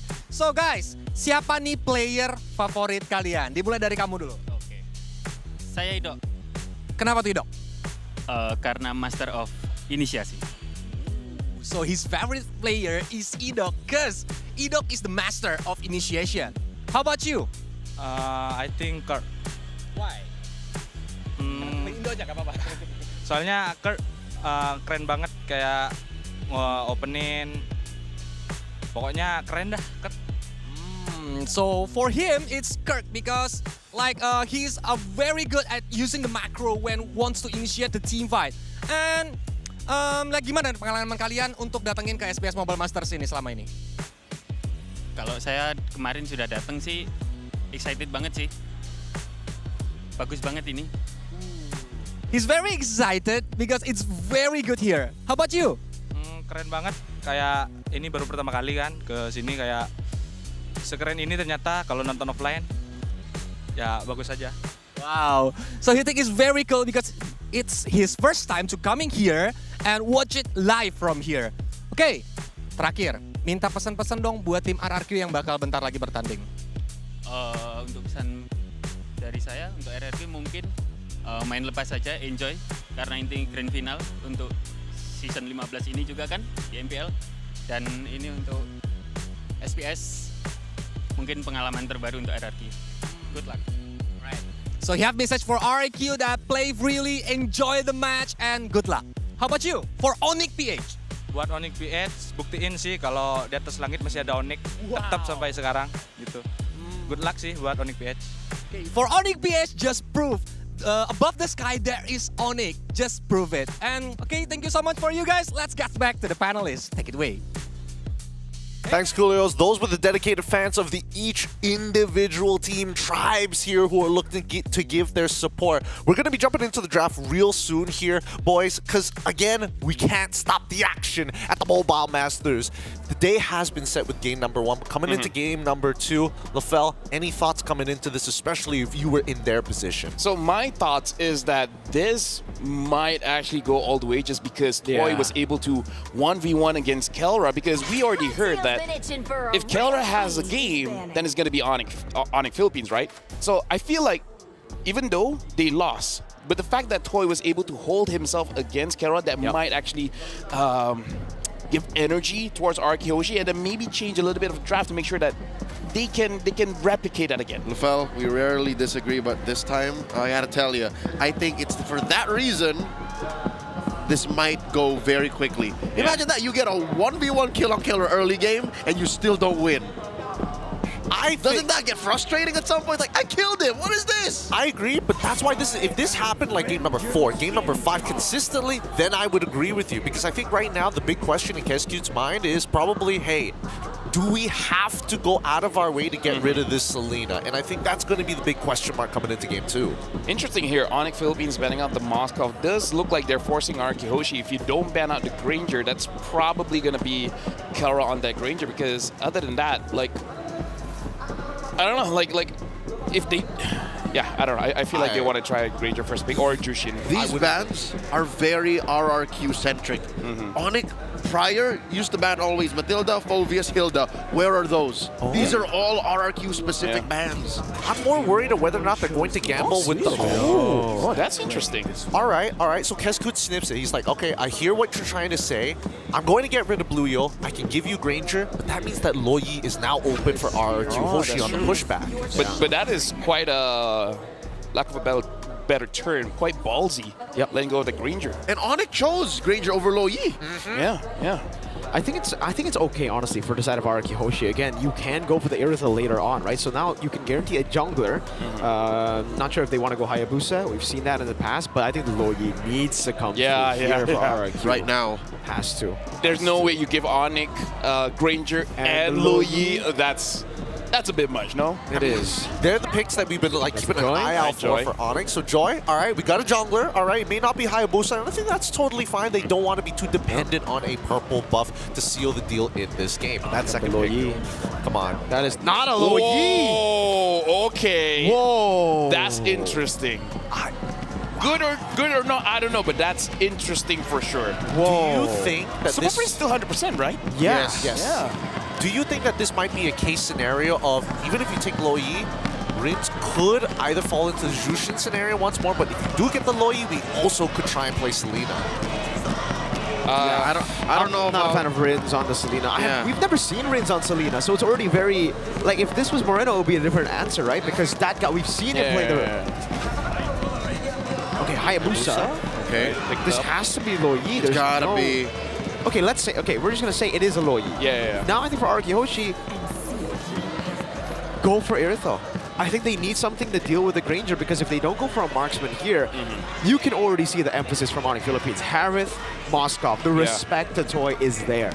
I feel like if they don't pick up Irithel here, it has to be some kind of curveball. Okay, all right. Man. They're picking up the Jushin. To be fair, Rin's Jushin was good at making sure that they actually get the objective. So maybe they just have one very base game plan, and then like just one or two tweaks here and there. That's what's scary for Araki is we know their base game plan is so strong. It ruined everything up to this point. But against Onyx PH, they never met in the groups nor in the early days of playoffs. It's a different beast that Kingdom has to tame. I wonder if Onyx like want to go a little bit more aggressive here and even pick up a CC just to make sure wins against the Phoveus. Yeah, I mean, it would make sense if they did that, but I guess Araki Hoshi wants to put them in a position where team fighting is all going to be dependent on your Lo Yi, and everybody else has to like prioritize a singular target. And we're talking about Onyx Philippines synergy with the Lo Yi. If RQ don't ban the Tigreal, it's going to be a big pick for Onyx Philippines too. Now, you don't have the Badang, or not yet maybe, right? Joy Phoveus, you jump, you dead. There's a lot of potential exploits here for the side of RQ. I would say that Onyx PH's first three is just significantly better at this point of time. I want to be surprised by Araki Hoshi. Like, this is just the opener. The closer has to be like really good here. Do you think this could be a Franco angle? A Franco, interesting. I don't think so. I don't. Oh, actually, against the Lo Yi, and it's a Haya. Yeah. I see. I understand. Yeah. With a Jushin too. You kind of keep tabs in the early game where the Hayabusa is, so you don't allow that early, snowball to happen through Rins in the mid lane, and then afterwards, then it could just be a deterrent. Also interesting here that Onyx Philippines, they haven't banned any more gold laners. So it's also kind of like, even if you do want the Irithel, it doesn't bother Kelra that much. And at that point, if they do pick up the Irithel and the Irithel has a hard time against the Granger, then I would agree with Leo where that would be very discouraging for you. Where you kind of already planned it out and it still didn't work out, Chip away at the confidence. Yeah. Now we go into that final ban here for the side of Onyx PH. We're all at the edge of our seats.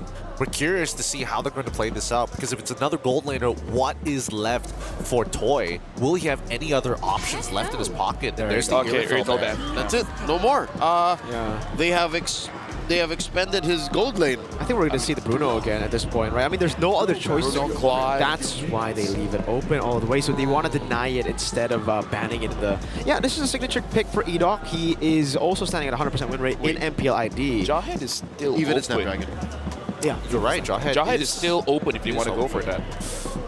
Like, again, just playing for that early, right? Because so far that has been their tempo. Selena or Jawhead get a King Kong ahead. With this crazy damage comp, it would actually, synergize really well. That burst is coming in instantly. And we know that Onyx PH, they can bend the rules. They don't need coverage. They don't need a late game insurance policy for clear waves. They can win without taking any lords. So, I support the Jawhead. But what else? Kirk still doesn't have a hero. CC. What'll go against the Phoveus? I don't think you go CC anymore because you're up against the Tigreal, right? Yeah. So much CC. There you go. You go. All right, frontline. If they go Jawhead, they need a frontline. They need someone as beefy because Jawhead, he ain't too beefy. Big question was the goal laner, man. This is the big question. I mean, I don't know, like, lane-wise, Claude maybe, but I don't know if that's enough. I think that Claude makes a little more sense here because Bruno would struggle against the Glorious pathway. And the Haya. And the Haya as well. We'll see how this plays out, what Toy has left. Claude Purify. Claude Purify? You still need it. You do. It's funny and it's sad, but it's true. Because, what else, right? What else? Yeah, it's either Claude or Bruno, really, unless they want to pull a Marco and go 1-1, but there's already a Hayabusa in place so that the 1-1 will have a bad time. Man, this is difficult one to watch. LaFell, which draft are you leaning into? Super Friends, Louis, Brusco, Jawhead, Kelra on that Granger. This King Kong on the Haya. This is Let's just name everything. Yeah. I mean, Kirk on the high loss. I don't know what else to say. Yeah, I mean, I think that Onyx PH definitely is coming in with an advantage in the drafting section. I wonder what Kescute had in mind with this draft, and maybe we'll see it in the game. So Leo and as well as Merkel take us in for game number 2. The Kingdom are clapping, shouting, singing, waving their flags to get their team back into this as Onyx Philippines start off strong. The Super Fam first to the board. Mirko and Leo bringing you the action. Where do you side on the job? I have to say, Onyx Philippines, man, game number 1, I said RRQ, but in Super Friends on Selena this time, it's just Onyx, no buts. It's every pick, lane per lane. All right, let's get into the land of Dawn. The Kingdom versus the Super Fam.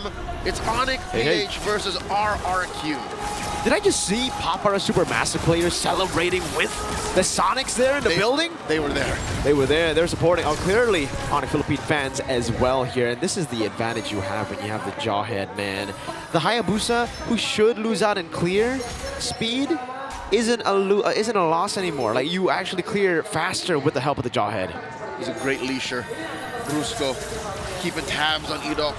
Mano y mano. But this does open up the Little Wanderer because look, Sutsujin knows that King Kong's a little slower, so he's like, hey, I'm going to get this first. Taking a look at it, no Season Hunter this time for Brusco on the Jawhead. It's going to be the pull yourself together and thrill. So just more damage overall. In this matchup, we saw it just earlier, Dyron versus Kirk. It was Kirk on the Phobius, now it's Dyron. It's a switcheroo. Let's see who has more impact on the Phobius and the Hylos, right? Because game 1, it was definitely the Phobius winning. How about this gold lane matchup, the Granger versus the Claude? Oh, wow, Toy actually goes for the flicker. All right, so he's trusting in his mechanics, his instincts a little more than what I would care for. Again, I would err on the side of caution. Same. I do the same, especially up against this very scary composition when it comes to CC. Yes, you will be able to flicker out the unstoppable force, but if it's chained together with other CC, it'll be very dangerous, my friend. And even, again, I guess he's thinking that he wants to flicker out of the Shadow Kill. That's what I'm thinking about, right? In the early game, more reliable than purifying the Quad Shadow. Yeah, would rather flicker into your allies to spread the damage. But that'll force RRQ to play a certain way. Now, talking about lane to lane, the way this game has gone, it's relatively slow, 2 minutes in, no action just yet. It's Onyx PH first to the pit, 3 members circling. Edok can only watch. So it's just taking a while. Yep. It's going to go on the orange buff. Kirk is going to be shoved back over to Tyrant.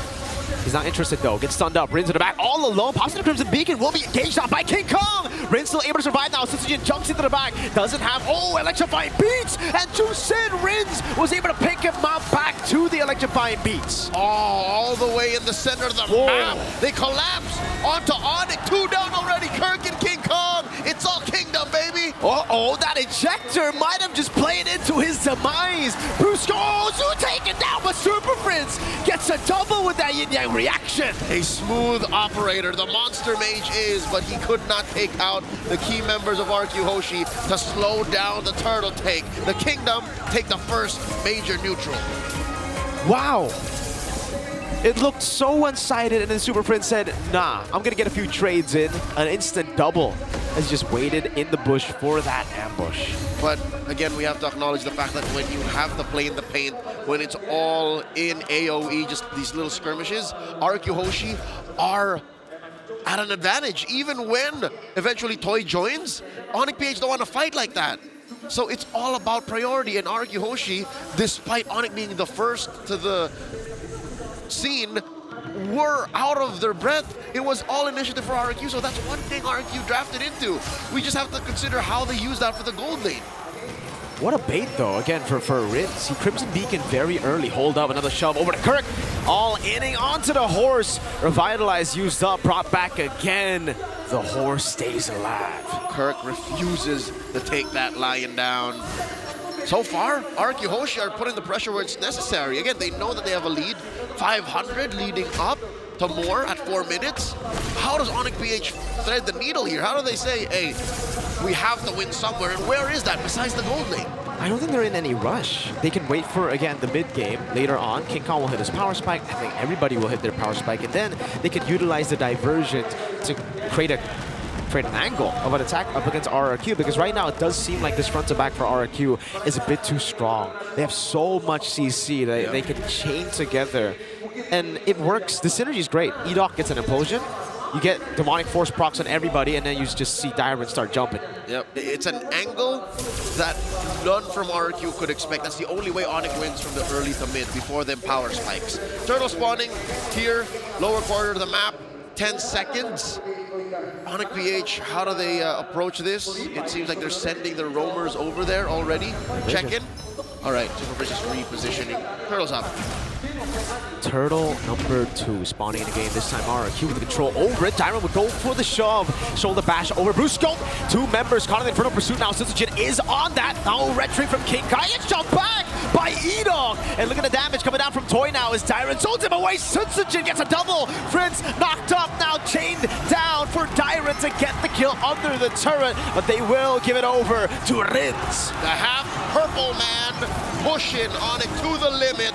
And all the members of the Super Fam are caught out of position, even underneath tier 1 in mid. That was a bad spot for Prince to be. And all they could get out of that was Dyron. Well played. RRQ Hoshi. Again, it's the chain CC, Leo. We see a 1v1 up top, but Sitsujin is doing a good job right now. Unstoppable force coming down. That's the ejector to lock him up. King Kong gets that shutdown, only traded for a turret. So they have ways still to equalize in the game. But back to the point, Turtle 2.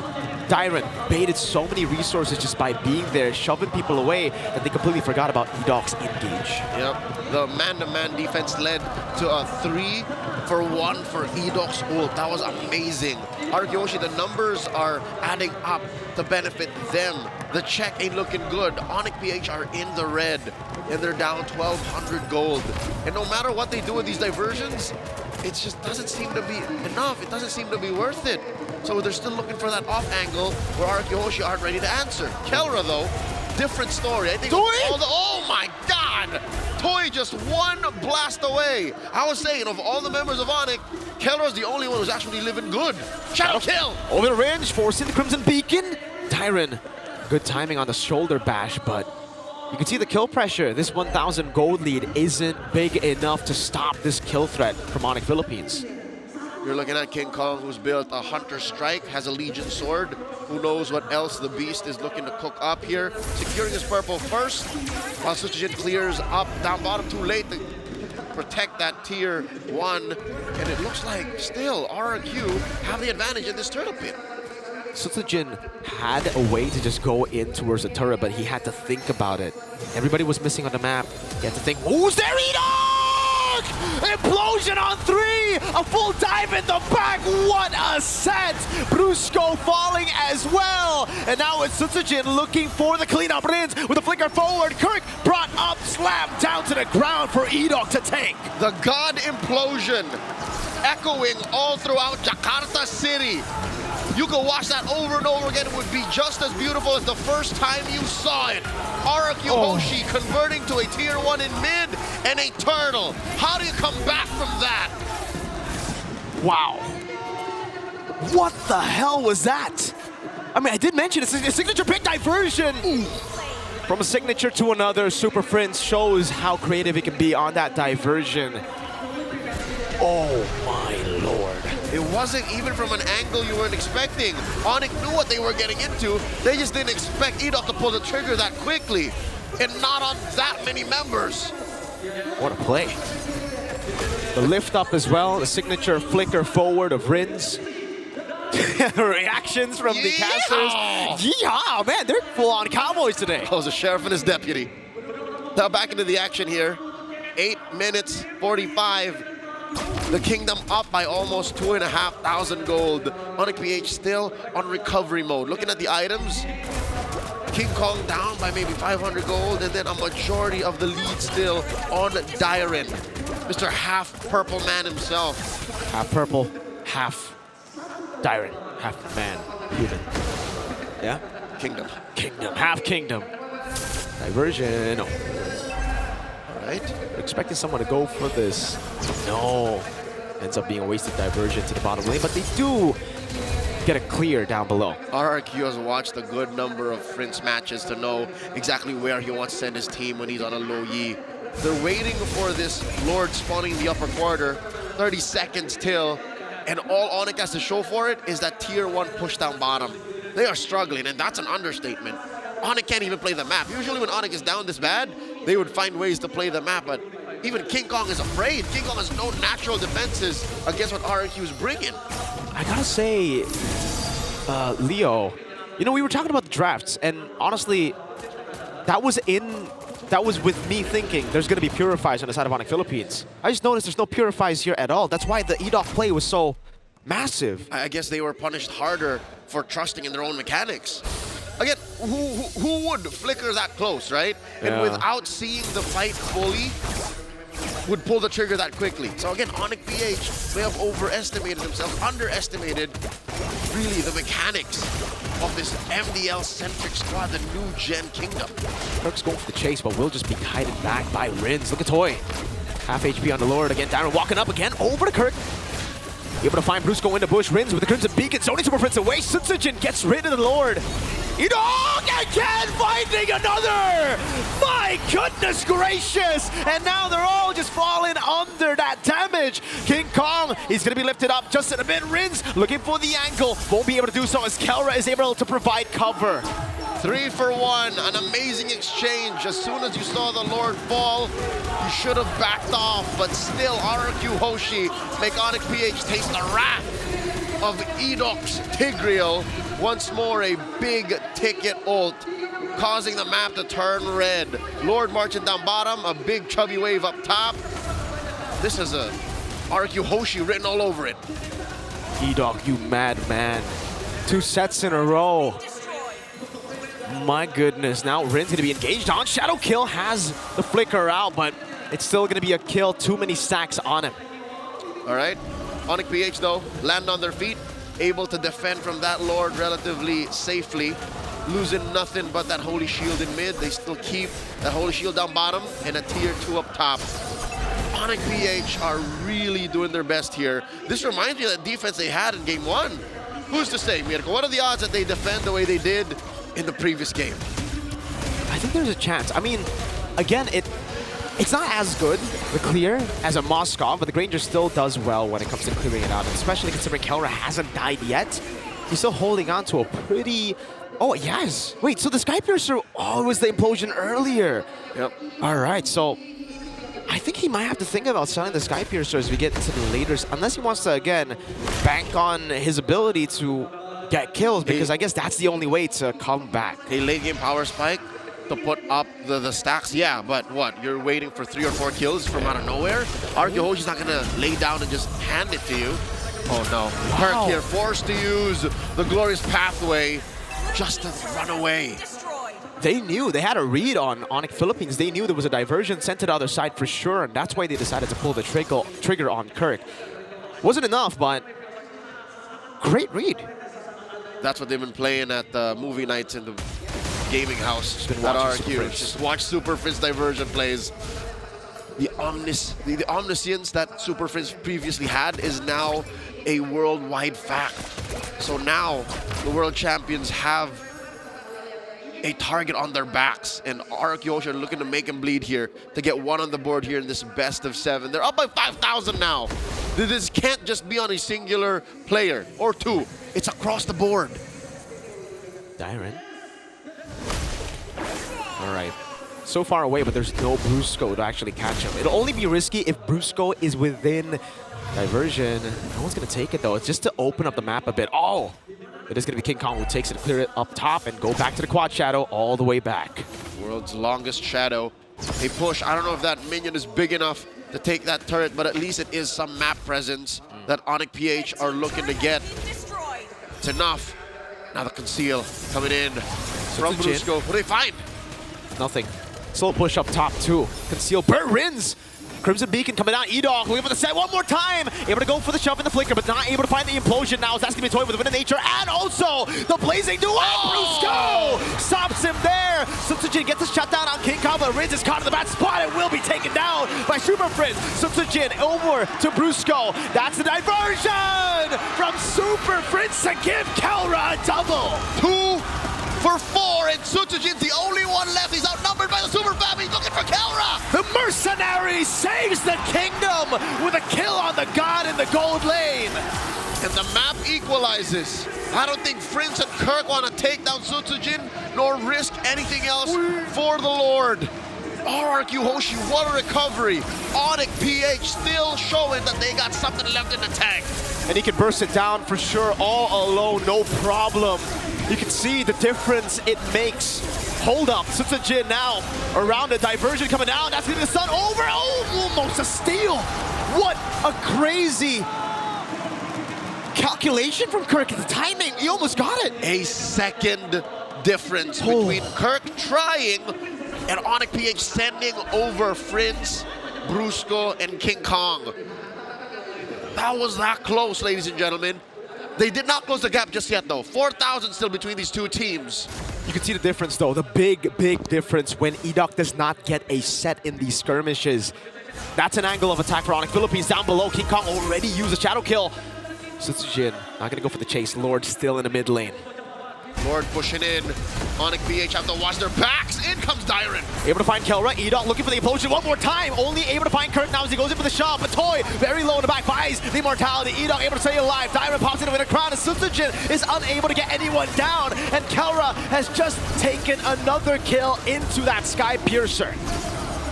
Onyx PH lose quite a bit in that defense. Top and mid get annihilated.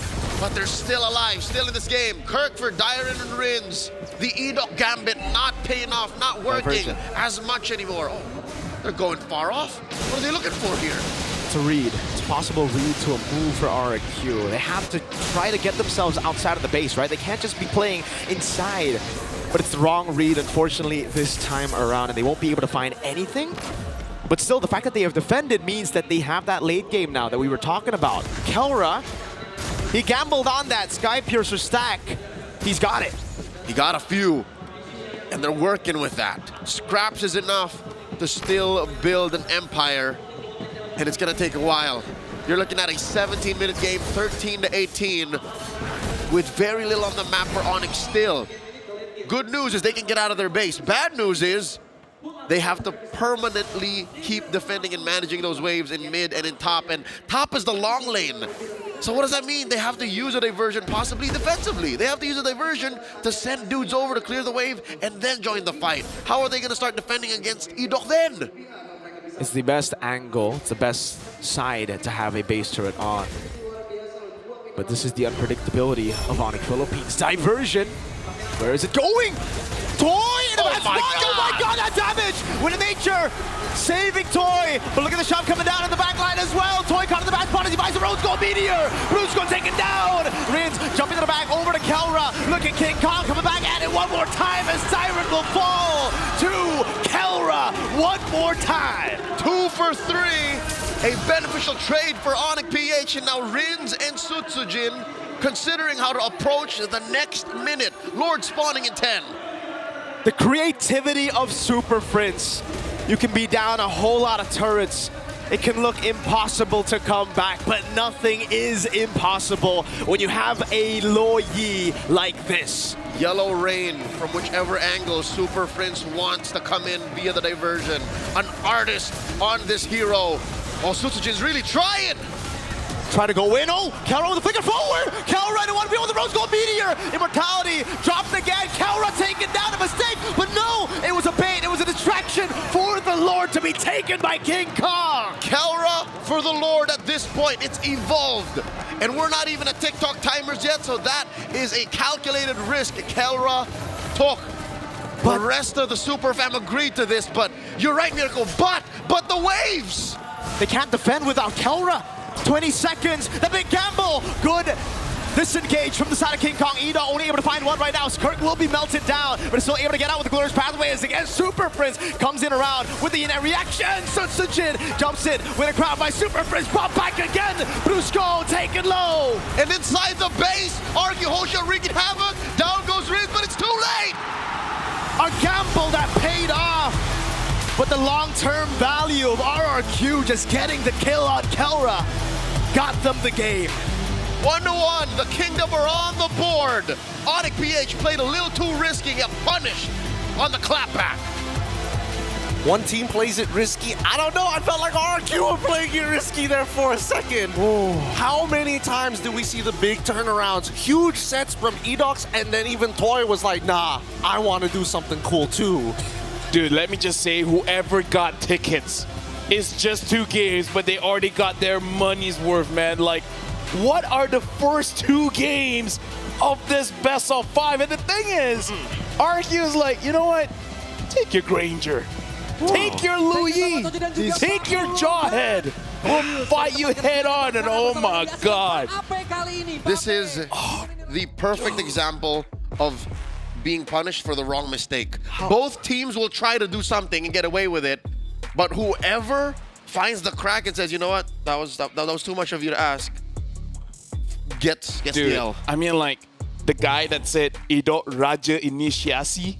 Like, honestly, those Tigro plays, those Tigro sets, dude, call him the king of initiations. I don't care. He deserved it. Call him L crowd control. L crowd control. Dude, there you go. This guy is killing it right now. I gotta give them props. I mean, even the adaptations after 2 huge sets were looking really good as well. I think in general, RRQ, they do have a flowchart going through their minds right now. And I think whether or not this is going to be like the full series, I think it is set in stone. Momentum is going to be key. 17-22 total and kill score with 19 minutes and 7 seconds on the clock. How could these teams edge it out even better? Let's just put this out of the way. Number 1, respect the Jushin. And number 2, respect Purify, man. Maybe against Edok and Rinse, the Purify is looking pretty good, not gonna lie. It is. Did they think they could outplay it, or? I think so. Actually, I think in their minds they can out tempo RQ to the point where even if they do get caught, it wouldn't matter. But RQ they fought early, and it's like, nah, you're not getting this early kill pressure. Yeah. And I can see again, this game is a battle of like marginal errors, marginal plays. So again, we could say that Kelra's play was a mistake, but we saw the angle of it. It was just to get the Lord, but unfortunately, it wasn't enough to keep them in the game just because the waves were set up in a way. Firstly, the turrets, right? The Lord was going to be spawning in the bottom lane, and RQ knew it. That's why they were like, all right, wait, the Lord's just going to go into the bottom lane. We just killed Kelra. He decided to sacrifice there, so now we punish again. It was punish over punish over punish, and it's about how you would think of forcing your opponents now to make errors. Yep. I totally agree with that, because again, initially OP had that kind of tempo control with you don't know whether or not I'm going to find an angle and seep through your battle lines, or if I'm able to re-engage into these fights with the help of that TP. But then RRQ, I think that even so, that very last sequence itself was probably the best case scenario for them. Let me just say, like, we've seen Susujin play for a long time. Oh yeah. And yet I feel like this is the best I've seen him, because number 1, as a jungler, all of those neutral objectives, he got it. As a Joy, you need those kills. He got it. The moment the entire team died, Kelra's alive, Super Friend's alive, and then they're like, wait, maybe they can get lured. Suzuji's like, nah, let me kill them first. This is the Suzujin we were expecting at the M6 World Championship, looking at how he was performing in MPL Indonesia. But for Suzujin, it isn't as instant as, say, these rookies. When it comes to handling pressure, he needs a bit more time. He needs to experience it firsthand. And with that M6 experience now, you can see that this player has evolved even, past his peak. He's Aizen, man. He really is. He really is. You saw it. You saw when they were panning over into the player booths. There was just nothing in his eyes. He's just like, I'm ready to game. I'm ready to kill. Just give me enough money. That's why he's the mercenary, a paid killer. I don't know, man, Kyoka Suigatsu, but in this game, so many plays by both teams. Because even you guys were saying, RQ, like, they were controlling the entire map, but then a good diversion, getting Toy, and then just fights after fights after fights. Both teams, the reason why this Grand Finals looks amazing, no matter how behind they are, neither team is giving up. They find a way to make a play, and my God, those are amazing plays. Leo, I have to ask you, you've been casting what people would consider the best region in the world. They're not wrong. Their quality of their play beyond anything else. And finally, this time, we might actually see a PH versus ID where it's not lopsided and they might be looking at each other eye to eye. And I think this is to the better of the world, showing us what the Brawl server could bring. Can you still even call it that? Because the macro is through the roof with the Kingdom. You're looking at how Onyx is, again, coming from the region that made macro a thing in MLBB, play a little more risky, you know, trade for things, fight wherein you shouldn't have fought, but maybe you could get away with it. That being said, I think both teams are learning from each other. Here, RRQ showed us that the core is not just Toy. You can keep killing Toy. But Sutsujin, again, as you mentioned, has evolved. He's grown up from his M6 form, and he's showing us that, hey, I know how to play my role, and I know how everyone else plays the role. In this very moment, I have to make the right decision to support that. And that's what happened in those Kelra trade moments. That's what happened when it was just him and Rins left, him and Dyron left. Like, if you were old Sutsujin, he would have gone and ulted the orange buff or something. But here he's like, I'm going to take care of the map. I'm going to make sure that this wave is pushed in. Like, that's what's keeping this match so close. That's why we're at 1-1. No matter what happens in this match, I hope that both Onyx PH as well as RQ are scrim partners for life at that point. The most fun games we've ever watched, the highest quality as well. We're going to go on a short break, and when we come back, it's going to be more Mobile Legends action here. 1-1 is the scoreline in this best of 7. Only one team can get those 4 wins. Until then, we bid you farewell. When we come back, Mobile Masters.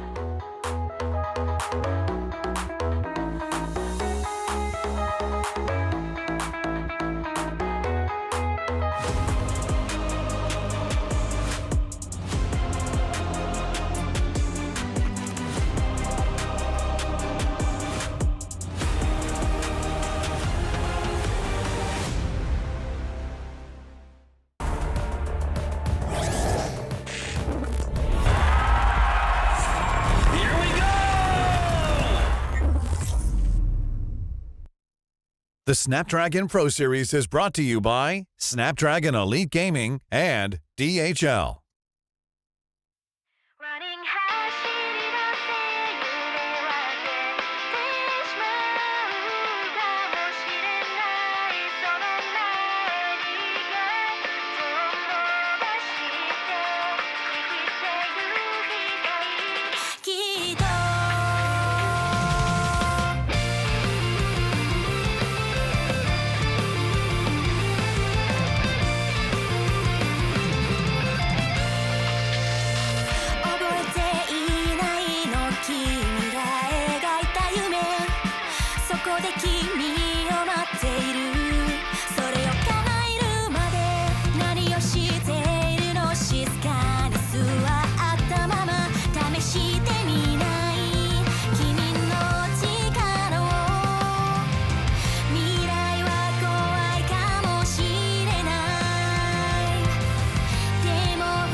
The grand finals continues between RRQ Hoshi versus Onyx PH. An exciting matchup as both teams have scored a single point on each other. The question is, will the momentum continue for either one? They're looking for 2 wins in the row to try and get to that match point. Let me just say, before we even get to the draft, screw my prediction. It's been like 3 to 4 months. I haven't seen this good of an MLBB. Might as well go all the way, man. Like if it has the to. first 2 games is like this, bro, all the way, man. Please. I don't care. I don't need a 4-1. Make me forget. I need a 4-3. Make me forget the quarterfinals and the semifinals. Yes. Make me forget the group stages. This is pinnacle. This is peak MLBB right here. This is what we're waiting for. Oh boy. I mean, everybody was excited for this matchup, but I think nobody would have expected how much it would fill you up in just 2 games in this best of 7. With that being said, the draft is already underway, and I'm curious to see what the adaptations are going to be, because I would only assume that these teams are going to switch sides again. Onyx PH on the red side, second pick RQ Hoshi on blue side, first pick. When Onyx won, this was the same draft pattern. It was the same sides. I like that, even though RQ won, they're like, okay, you know what? That Louis, though, it was It was a problem. Maybe don't let that go. It was a problem. I wonder if Onyx will let Rins have that Jushin again. Ooh, that's a good question. Yeah. I feel like inevitably it forces them to make not only forced areas, but to maintain a very high level of execution, right? You miss an ability, you're ever so slow, you're dead.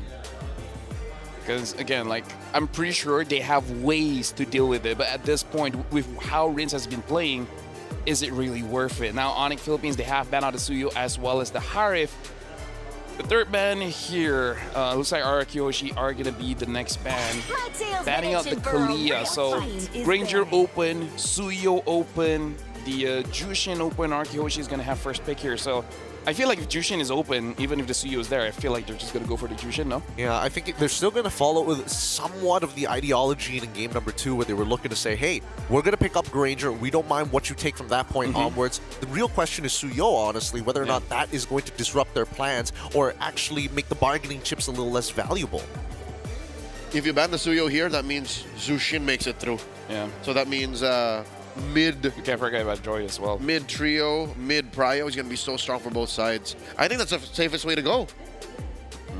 Let's just let it happen. Time to drop the beat. Oh, that's the respect.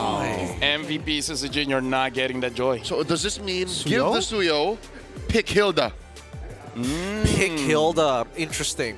Interesting. Is that going to be enough, though? The time that we saw Kirk actually get his hands on the Hilda, his team got snowballed out of control, dropping a game against the Falcons. But now, first picks are going to be coming through. Let's see. RQ on the blue side. What do they prioritize? Suyo. Granger, yeah. Yeah, I think... okay, they go for the Granger here. So, Onyx Philippines will definitely go for the Suyo, right?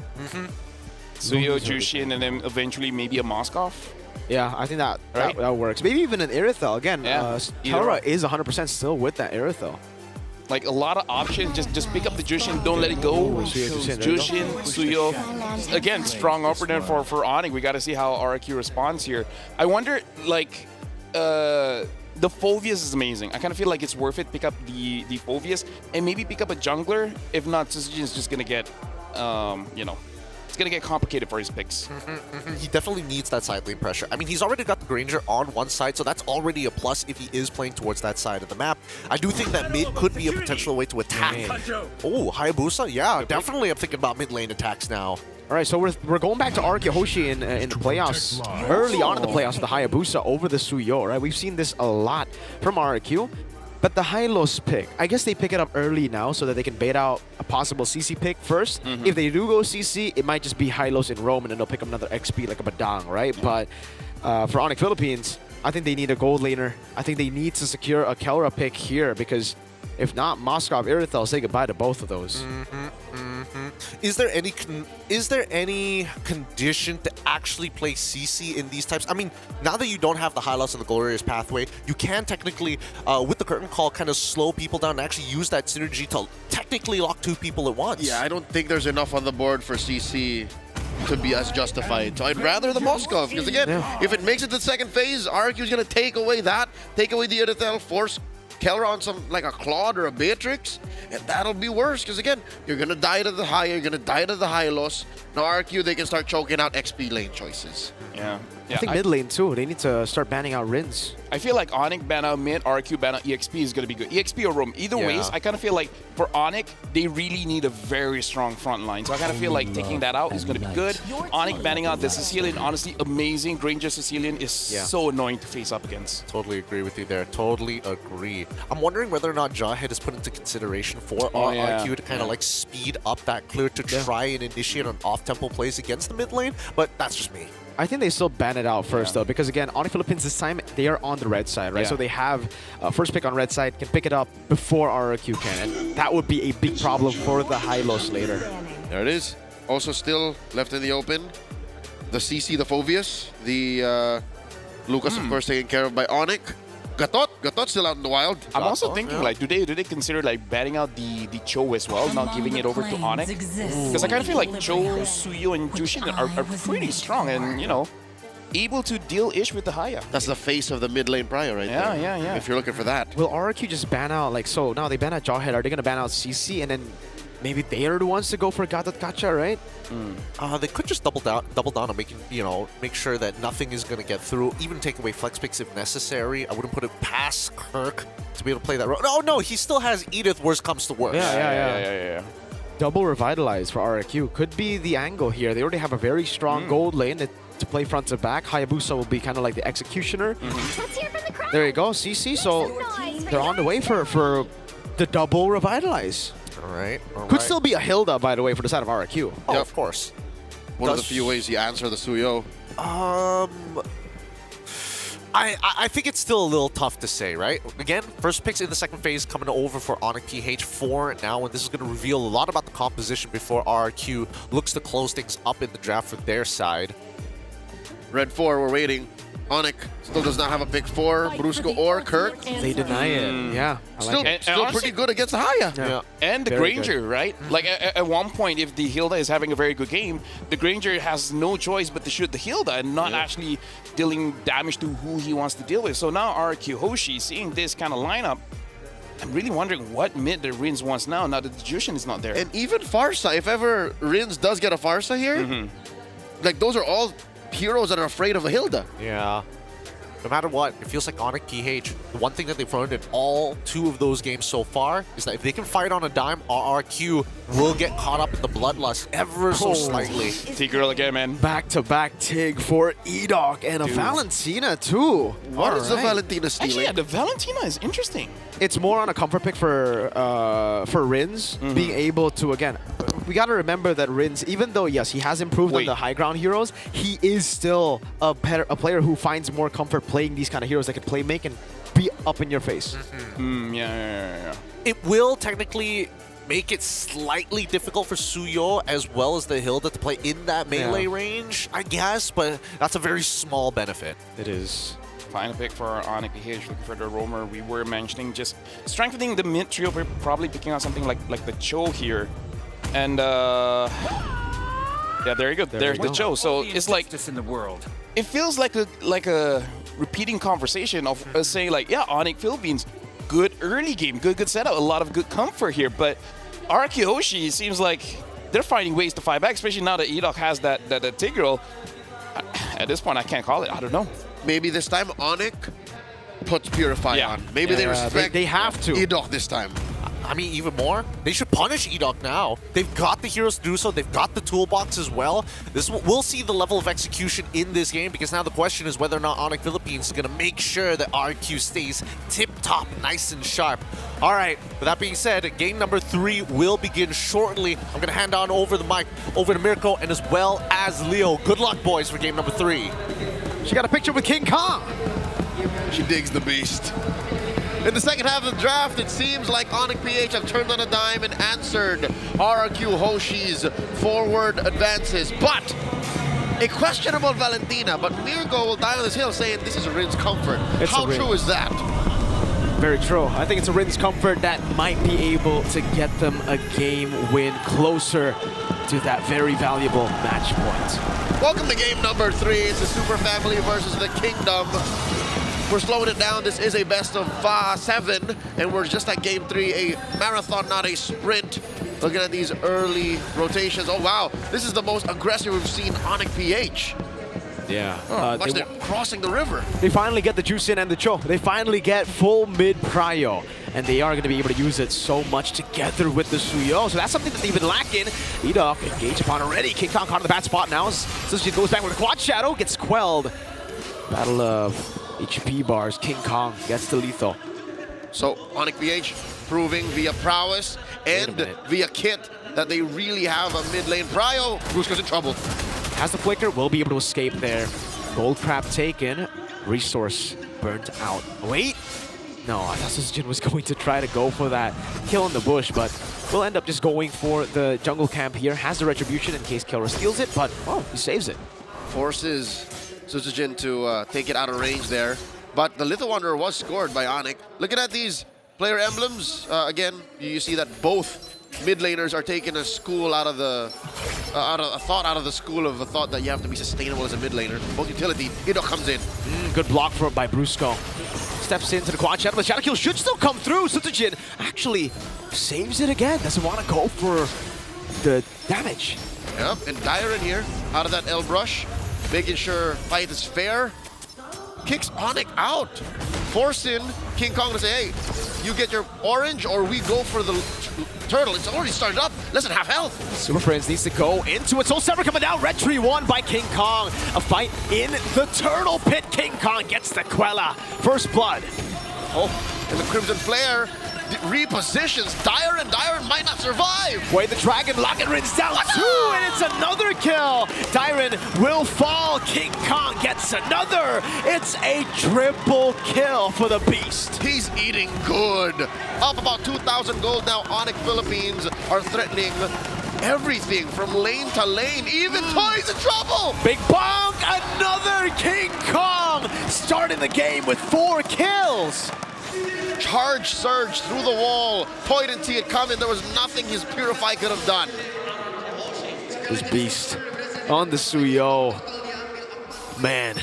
I'll tell you now, Mirko, about 80% of why I started playing Suyo is because of King Kong.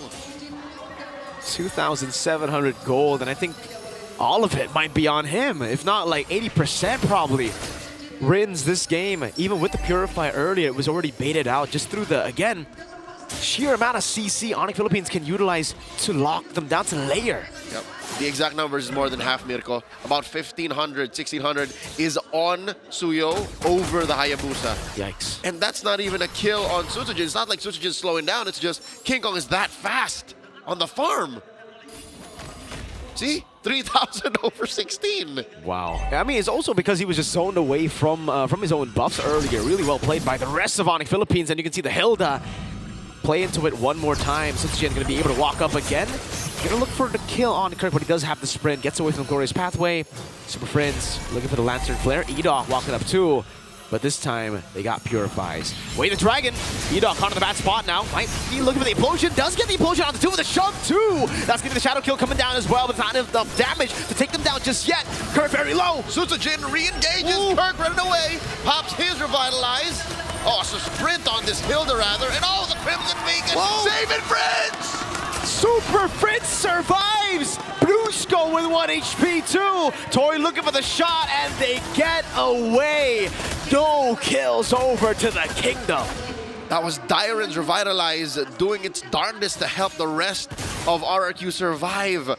But again, the priority and the quickness of Onyx PH's kit that comes out when they needed to denies them that. They maintain the 3,000 gold lead, and even if it's RQ first to the turtle, there's nothing RQ could say. GTP, Leo, GTP. Grab that purple. He took it away from Suzujin. He's now going to be looking for the trade up top.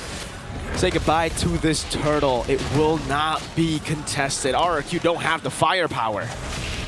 That's another major objective going over to the Super Fam. And look at this, Rins and Dyron. It's not even Rins and Edok.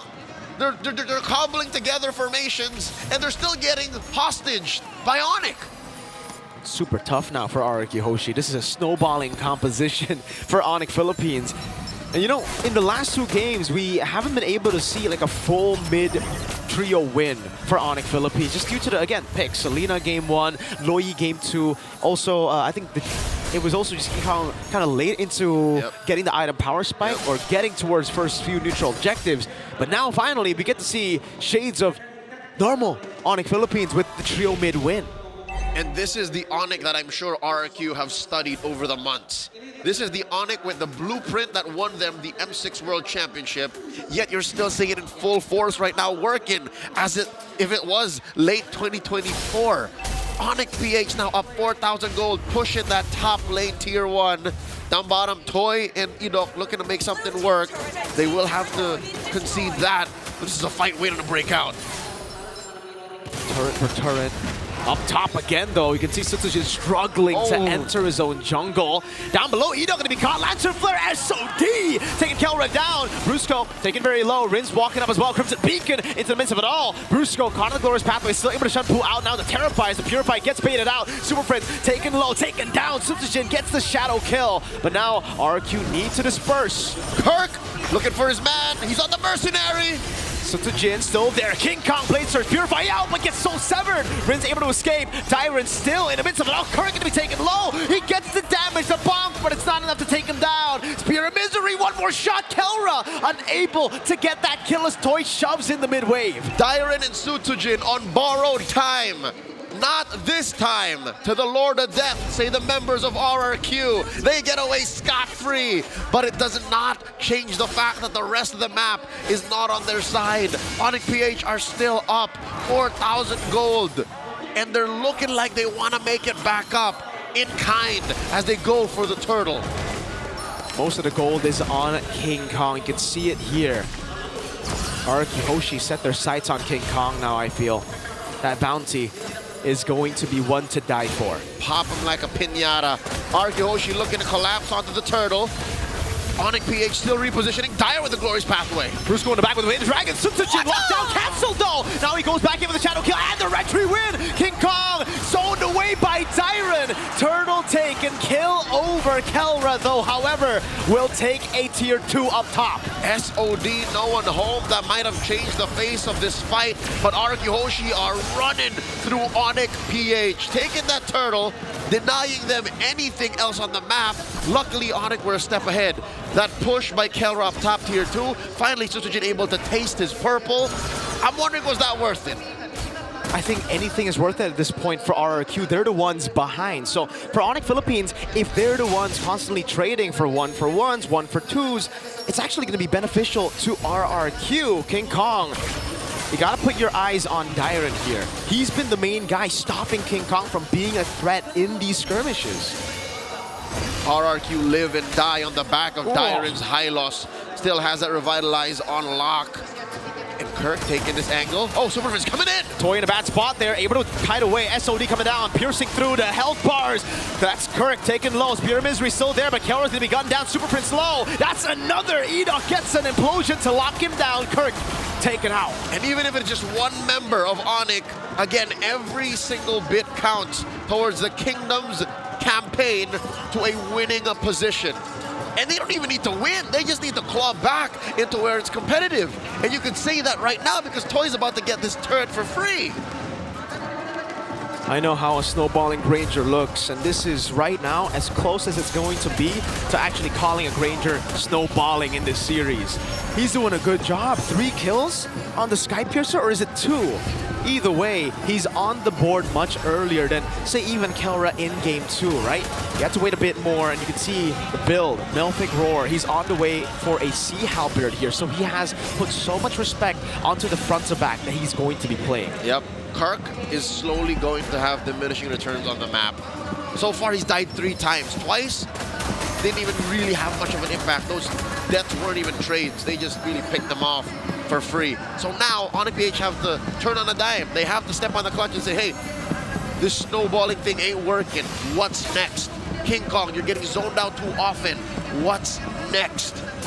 Kelra, is it still this top lane backdoor play, the split push? I don't think Dyer's gonna allow for that, pushing Kirk out of that bush. Gonna go on to Super Prince. Watch out, it didn't land earlier, but Toy's doing a good job. It's zoning them in the back with the Dead Sonata. Brusco forced back, mid lane tier 1, going to be threatened. Rins! Crimson Beacon diving onto King Kong. Turret in the mid lane, going to be very low. Not taken down just yet though. Super Prince gets taken out very, very low as well. His Crimson Beacon used. And they're sent home. Brusco and Super Prince, that mid lane duo from Onyx PH. A technical knockout for RQ Hoshi. I'd reckon that's a big win for him, delaying this Lord take by the Super Fam. Mirko, we didn't mention this during the draft. We were just blinded by the speed that Onyx was going at. There's a clear problem that we have to address. They are outranged. Outranged. And I feel like when it comes to CC2, it's very, like, it's conditional. There's CC, right? Very hard to get. Meanwhile, for RRQ, Tyron has a point and click. Edok, same thing. A lot of CC tools and Rins too with the Terrify. Lantern Flare over to Tyron. The poke coming down as well. Tyron pops in Glorious Pathway. Now zones King Kong in the back. Pops in Revitalize, but will get shredded down. Not fast enough though. Good way to drag it over to Edok, who gets the implosion to zone them in the back. That's a Lord taken down. Sutsujin brought back, but he has the quad shadow. Toy gets a kill. Kites away from Kirk. 2 for 1 the trade. SOD thrown out by Kelra. It hits Sutsujin! Spear of Misery locking him down. That's Kelra getting one. SOD Rins. What? Goes back in to his own demise. And the Lord will slow down the Super Fam, but it won't stop him. They're looking at a penetration up top. Mid gets Holy Shield popped. Base turret taken down. It's Toy versus the world. 2 base turrets. That's a fight in favor. Onyx. Whoa, Kelra! Dives in on 3, gets a shutdown on Toy, and now with the kick, Brusco feeds him another. And they can't even punish RQ Hoshi. They could have sworn they hit the jackpot when they stole the Lord. But what is this? Where did it all go wrong? The Filipino Savage is having his way with them. Edok gets an implosion. SOD to the back. Kelra is unstoppable. That's another as Sutsujin falls. RRQ are barely holding on. There's nothing out of the base for RRQ. They're trapped inside. They lose their last inhibitor. The minions gonna be cleared out one more time. RRQ somehow, some way have delayed this long, but it is going to be really tough now. Glorious Pathway sent their way. Kelra on the base. That's a zone from Diamond right now as he tries to soak in as much damage as possible. Rins gets kicked back. And the base, that's all they're looking at. Onyx PX take down the base. 2 to 1. The Super Family race on through the grand finals, taking one over the Kingdom. 2 to 1. The momentum builds for the Super Family as Onyx finds a leading point against the Kingdom for now, but you could see on their faces that was a hard-fought victory, and they really had to put everything on the line for it. The push and pull doesn't end here just yet. I gotta say, man, giving Kelra the title of Mechanical God, almost an understatement at this point. What were those plays inside the base? I mean, like, I feel like Riz just misclicked with the dash, but anything after that goes in, gets a kill, gets caught, get out. Like, dude, Kelra on this Moscow, man, it's unfair. When we thought the first 2 games already put on a clinic for anyone watching the grand finals, Onyx PH ups us one more, does us a better, and shows us you can snowball out of control. They snowballed, stopped for a bit, and then snowballed again. Kelra, oh my lord. RRQ, they played such a good game to nullify that gold lead. And for the longest time we were saying, the gold lead's only on King Kong. The gold lead's only on King Kong. They get the Lord. Zone him out, zone him Kelra out. says, nah.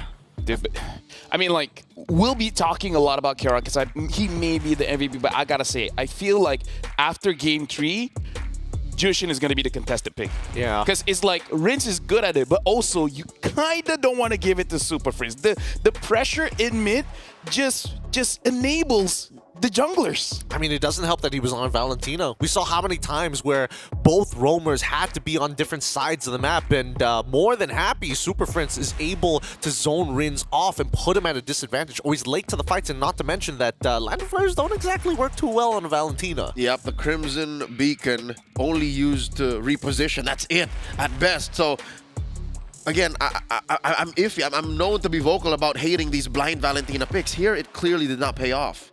I don't know, man. Like, Percy for me, honestly, the Jushin today is more in your face than the Hylos. That's how annoying she has been. Like, it's not about the damage, it's about the disruption.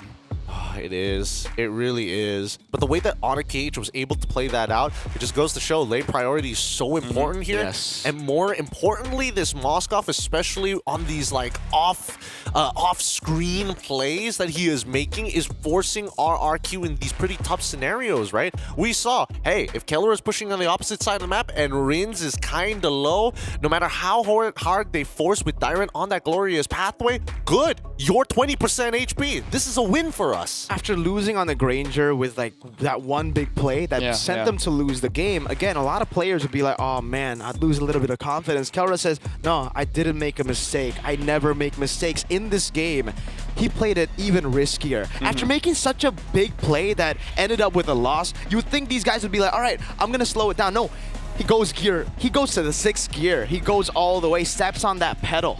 Yeah, I feel like this is the play that we're gonna watch here. Like SOD goes in, don't care, I'm gonna get kills. And here, C-Star is like, this is my time. I don't care if you have bodyguards, I'm coming in. If anything, he goes faster. Yeah. After that Lord fight, like, I need more. I need more. Dude, do you see the difference of a Purify and then the Wind of Nature? Kelra decided to take that play because he knew, all right, what are you gonna do? You're gonna CC me? I'm Purify. You're gonna deal damage to me? I got one. These games are not going to be easy, but I think, more problems are arising in the draft here. Not that there are more threats to actually think about. I don't know about you guys, but I'm curious to see what KSQ still has. Like, when does the contingency plans stop? Because right now, the lead's back in Onyx favor. At this point, I almost want to see outside of game. How is Toy handling this pressure? Because again, at this point, I don't feel like he's fighting against the best gold laner in the world. I think he's facing up against the best player in the world, period. Best gold laner of all time. Oh, no. Best, I think, best player. best That's it. MLBB, pure That's MLBB it. player in the world. Not in about history. Exactly. Like, this is a big ass coming from Toy. Yep. I bet Toy is like playing, right? He's looking for Saver in the crowd. What is this? Oh my god. Oh, dude, this is a fun series to watch. It's neck and neck, 2-1 with the current score in favor of Onyx. We're gonna go on a short break, and when we come back, it's gonna be more Mobile Legends action here at the SPS Mobile Masters. We'll catch you back then. What are the games, man? Oh my god. I love MLBB. It's crazy.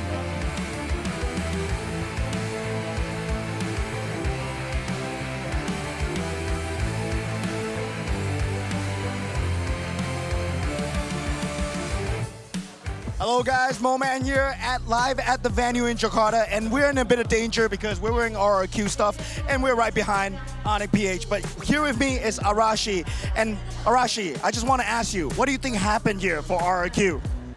I mean, Kelra happened, dude. Onyx PH, it's no secret. They're just monsters in their own right. It's a tough match for sure. But I feel like RRQ can get it done. Oh, okay. You think RRQ can get it done? So what's your prediction for the series? For the series? Honestly, I really do feel like this might just go 4-3, man. It might go all the way, which will be ideal as well. We want to see more and more high-level Mobile Legends action. All right, so here we have it. It's going to be a 4-3 directly from Arashi and in the favor of RRQ. So I'll see you guys back at the panelist section. Hello, guys. Moman here.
Advantage to the Super Fam in the grand finals of the Snapdragon Pro Series Mobile Masters. The sun is still up here over in Jakarta, and the action heats up as these teams giving no way to come back. But RRQ has proven it once before. Even on a weaker draft, they can make it happen. The Kingdom, we're looking for their response here.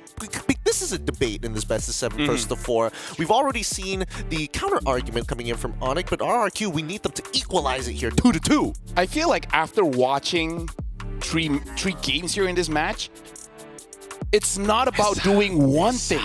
It's about doing a few things consistently. Because, like, again, against Onyx Philippines or against RRQ, number one, you got to make sure your mid trio stays alive. Check. Win, lose, doesn't matter, stay alive. Check. And it's like, okay, check. And then gold lead. Especially for Toy. How do you make sure that you're able to, I would say, make Kelra stay in his lane? Because most of the time, if you let Kelra stay alone in the lane, he will play the map like crazy. And then by the time he has items, he's just going to play the team fight. Only right answer is by avoiding the SODs, right? Because technically he wants to be alone in the lane when the Moscow. Yeah. But then he's like, I'm going to throw this. You can try to dodge it. Peace out. Peace out. Esa. Look, as we've seen it before, it's possible to actually dodge it. Like RRQ's Sutsujin has shown, when he's on that joy, there's a lot of quick feats here. You try and make sure that with his fleet footwork, he's able to, duck under and dip out of these fights. I think that maybe we might have to see it again. Although Coach Why Not, he's starting to catch on a couple of patterns, banning out that joy in that previous game, forcing him onto the Hayabusa, because at least then it's more predictable. You want that purple buff, you're going to show up at that purple buff. That is now a POI that we can fight for. Do they need to take the Suyo? I feel like, again, both games we've seen Onyx Philippines take the game, it's Suyo and Moskov. We see two patterns here, two of the same picks from game 1 and game 3. I think, it's just weird to say, RRQ is more armed to not play Suyo. I think Kezcute has trained Sutsujin and the rest of the boys to be like, hey, more likely or not, we're not gonna get Suyo. Yeah. So let's play for that. It's just so difficult in the draft because, again, there's too many problems. Yeah. Right? The mid, the jungle, the gold lane. I feel like these three are such a problem that no matter what, you just got to pick your poison. But at this point, fighting against these teams, I kind of feel like you can only really deal with one. The other two is going to get lit through. You know why that theory stands for me? Why? It's because Onyx, 3 games straight, have banned Lucas. Yeah. So they're like, yeah, we gotta give Sutsujin a peg here. They look at the numbers and they're like, okay, you know what? Something's up.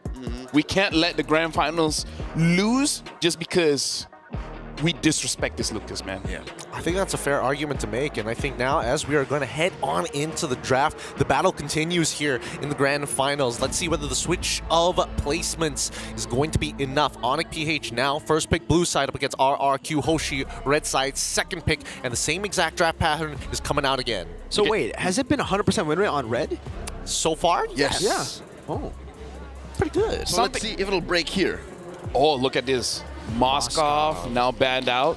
No need to dodge the SODs if there's no SODs. Does this open up Lo Yi as well? I mean, usually when RRQ was on red side, they banned out the Suyo as their final ban as well in the first phase. Yeah, it'll open up Lo Yi, one of these, Suyo, more of two of these. Granger, Lo Yi, Suyo. Like only one of those can go. And Joy. Yeah, and Joy too. Yeah. I mean, I don't know. To be like, for argument's sake, the game that RQ did win is they let go of the Louis. But again, it's kind of like, how many times can you really do that over and over again? But either way, Onyx Philippines, they themselves ban out this Jushin. So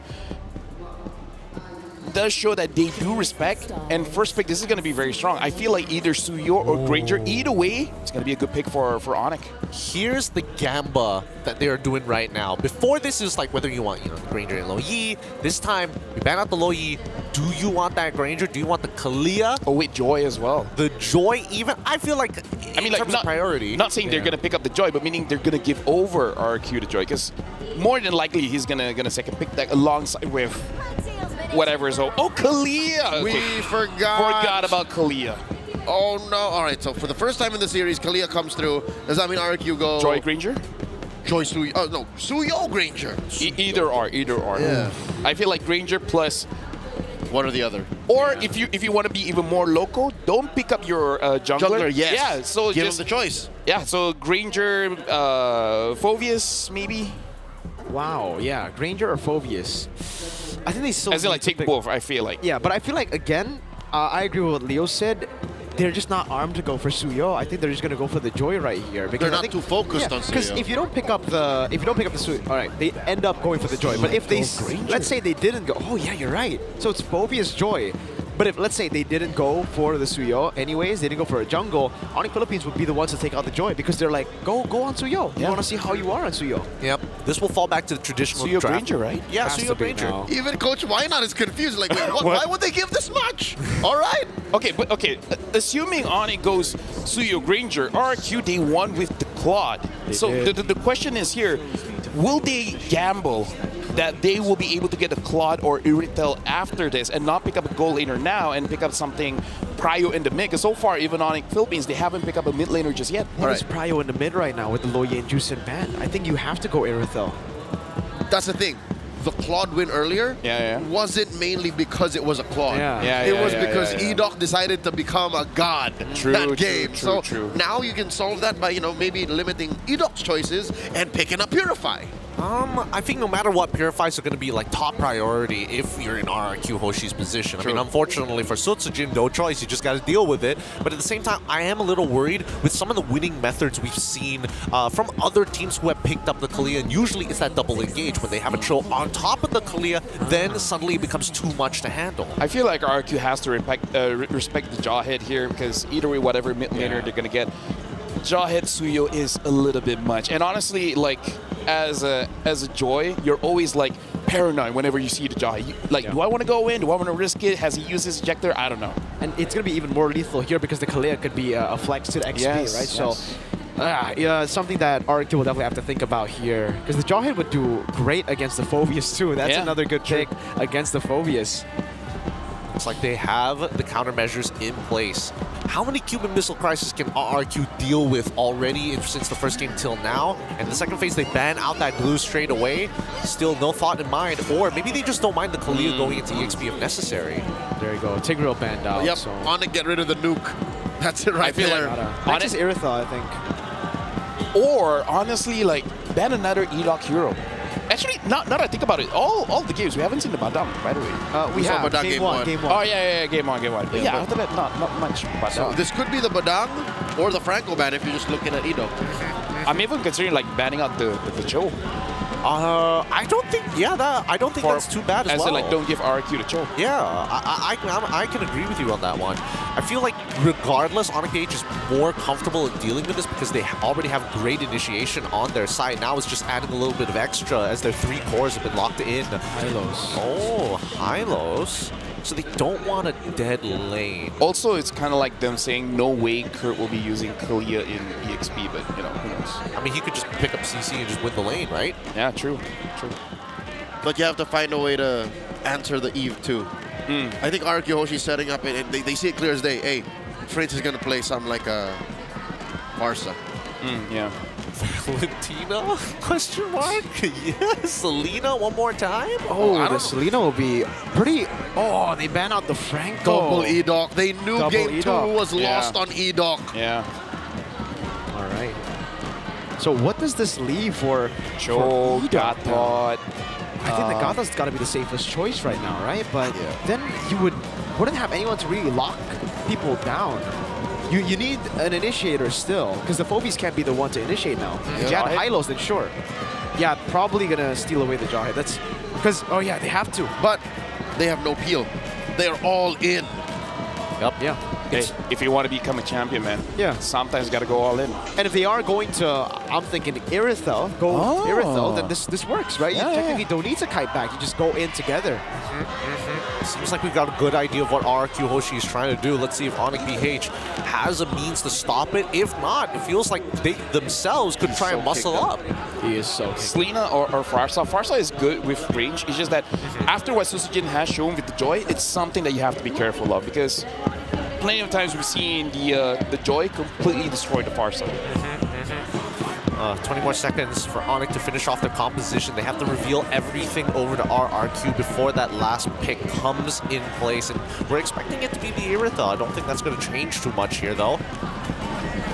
And They've locked in the Selena and the Swiss Army knifing needed to amp up their team fight. They're going to punish the all-in from RRQ.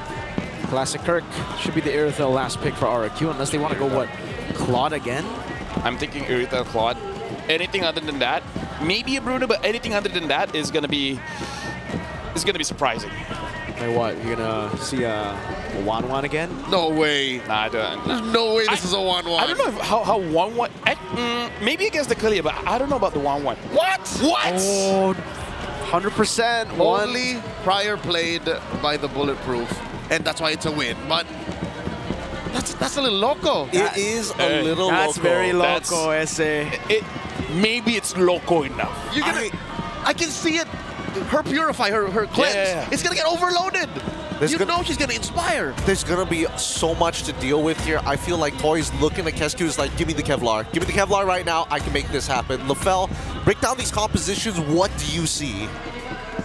I see nothing. Let's throw it over to them. All right, with that being said, Mirko and as well as Leo, this is your time. Game number 4 underway. Yeehaw! Yeehaw is what Ranger Mas said. To me. In the absence of LaFell's opinion, we'll take our Indonesian brothers. Yeehaw. Yeehaws. All right, so again, it's as if the clinic hasn't ended yet. RRQ put an ace on the table, say, how'd you like that 1-1? I don't know how I like that 1-1, man. I mean, again, hey, game 2, we didn't really like RRQ's draft when they won, so let's just see what this 1-1 has in store for us. Game 4 in this grand finals. Onyx PH 1 game away from securing match point and the kingdom on the recovery.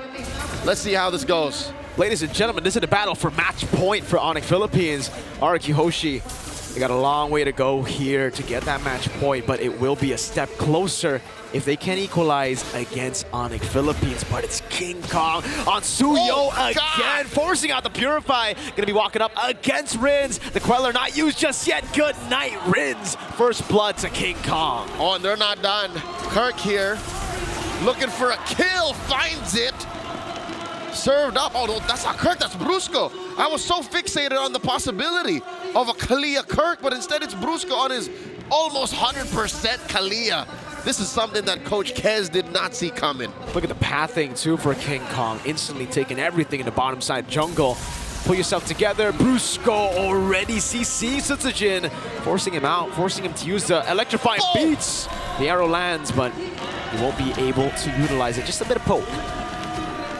Mechanically and literally, that is the longest kind of amount of stun you could get in the game of MLBB. Oh, the onward compromises Dire and forces an early flicker. And the arrow, again the combo, forcing Edoc to flicker out these resources, burnt like it's nothing by Onyx Philippines. If you open up the MLBB dictionary, you'll see a picture of this lineup when they say chain CC.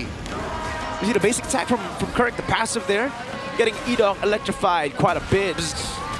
Cancel his recall out. Now the purple buff going to be taken. RRQ Hoshi, no, they cannot contest this turtle. Shades of game 3, Mirko. Onyx PH off the back of the beast, just taking care of business, cleaning up house. Look, even this small rock golem will go to King Kong. Jin going to be able to get that retreat down, but Brusco, Tsunami Slam into the Abyssal Arrow. Edoc just obliterated there. Rins gets the Purify out, now it's going to electrify. Beats by Sutsujin. RWM lock him down. King Kong still there with a peel of Kirk. No trades available for RRQ. It's Kelra who gets even more value. Easy money for the gold standard. Toy behind here on EXP. Definitely at least half a bar. Onyx PH up by almost 2,000 gold here, not even 3 minutes in. Another Abyssal Arrow landing again. It's landing at will now. Yep, might as well just drop your phone when you get hit from that far away. That's what, 2.5 seconds that you have to sit there. Oh, Friends back to back. He's gonna be doing it again. Edoc's like, come in, go over, ejector. With Super Friends, we'll lose out on that trade there up against Edoc. Down below though, Sutsujin. Let's get this slam. Down on Sutsujin, has a Tsunami Slam, brings him all the way. Electrifying Beats, not enough to get him out. King Kong, 2 kills on the board. Domination, Edoc forced to just dodge. He's forced to play a mini game. He's been playing that minigame for about a minute now, Oh, my and Prince lord. isn't letting up. Edoc can't even keep his jungler's purple buff in check. That's another case of grab that purple. King Kong is so guilty. Oh, Rin's able to secure for the he team, did. but it's still It a went purple from- buff not on the hands of Sutsujin. It went from worse to bad. Yeah. It's a save, but it isn't really like a win. You still say sorry. You still do. Edoc playing this game of dodgeball right now. He's losing. He has dodged a few, I think 2, but the rest of it has just been landing. His dodgeball and minesweeper for him. Tsunami slam! This time unable to get that chain CC down. That's going to be the Earth Shatter coming down. Diver's still able to go in. That's the Assault first over the Brusco with the internal pursuit. Edoc flickering out of range. Tyrant as well, backing off. Electrifying beats over to Kirk. That's him still flickering out to safety. Turtle control should be in favor of RRQ, but Toy has left his lane up top. And that'll leave Kelra with a lot of time alone with that gold shield. And he's chipping away at the main turret. This is a good trade for Onyx PH. A turret for a turtle. 1-1 now the score on these major objectives. These trades have all just been going in favor of Onyx Philippines. And again, you can see why Super Prince has gone for the season Hunter. He has so much damage on the lethal. Unfortunately, didn't get the last hit there. Sutsujin onward, Earth Shatter. There shouldn't be a kill, but it is just a bit of poke from Kirk to Sutsujin. Kirk taking care of business, down bottom. That's his responsibility. Elsewhere, though, you see the rest of Onyx PH just converging into these fights. Edoc dodges that arrow. Crystal Void committed by Rins. And we haven't really seen Rins cross the river. They're still playing very conservative. Oh, in comes Dairen. Tsunami Slam. Tyra going to be locked down. Still taken down by Kelra. Edoc there. And it's going to be Brusco who's caught in the bad spot. That's a crossbow attack now over to King Kong, who's forced back. But you can see the damage from Kelra. Rhapsody to get another Sky Piercer. Abyssal Arrow dodged away from. But Onyx Philippines are steadily still keeping that lead. Sutsujin here behind enemy lines. I don't know what he's thinking. I don't know what he's hoping for. He is going for scraps. Look at this. The little bits of green that King Kong are leaving. These arrows are lethal. Super Prince drawing lines. But RRQ can't cross. Kelra gets Rins. Oh, an arrow to save Kelra. Super Prince. How do you keep on doing this? He hasn't really left Mirko. He's hovered around this area to see a heat map for Super Prince's Selena. That would be a beauty, but truth be told, it's pretty simple. He's been standing around this area for so long. Peeling with a Selena. That's how good he is. He can land his arrows at will, and he can start peeling with his arrow. He hasn't even used his flicker in a while. He just came off cooldown now. Best believe he's just building up on utility. Look, he just sits in this bush, drops traps here in these vital points, just disincentivizing RQ from even pushing forward. Edoc is playing a very difficult game, and that's an understatement. Dairen's also struggling here. Every time he walks up, he just gets chain CC'd by the Earth Shatter. Tsunami Slam that brings him so far back that no one from RQ can really help him. Even with the flicker, it's been tough. Another arrow thrown out by Super Prince here. RQ Hoshi converging onto the turtle. Oh, Tsunami Slam! Engaging on towards Ida. RWM coming down as well. Brusco going to be taken out now as that's going to be Dairen locked down. Inferno pursuit to delay the inevitable. Crossbow attack unable to get even a kill on Kirk. Meanwhile, Sutsujin under the turret. That's Kelra taking low. Blade Surge. One last shot. Soul Sever not landing. King Kong wants to go for the chase. One more basic attack. King Kong on a killing spree. Massive changes on that emblem, allowing King Kong to catch up on foot. Now he's about to get punished. Toy looking to get some beads on him. Oh, again, peeling with Super Prince. He just stood there saying, I dare you, boy, I dare you. And he takes away the lethal from RRQ Hoshi. They got the turtle. They got the turret. But it's a 4,000 gold lead. The lead is only built up for Onyx Philippines. 8 minutes in. You see the Lord spawning in about a minute and change, lower quarter. There's just so much Onyx is putting on the map without them even being in RRQ's range. For the first time in a while, RRQ is actually looking to pick a fight here, but no, they hear that, they see that, and they conceal themselves too. Look at these arrows, man.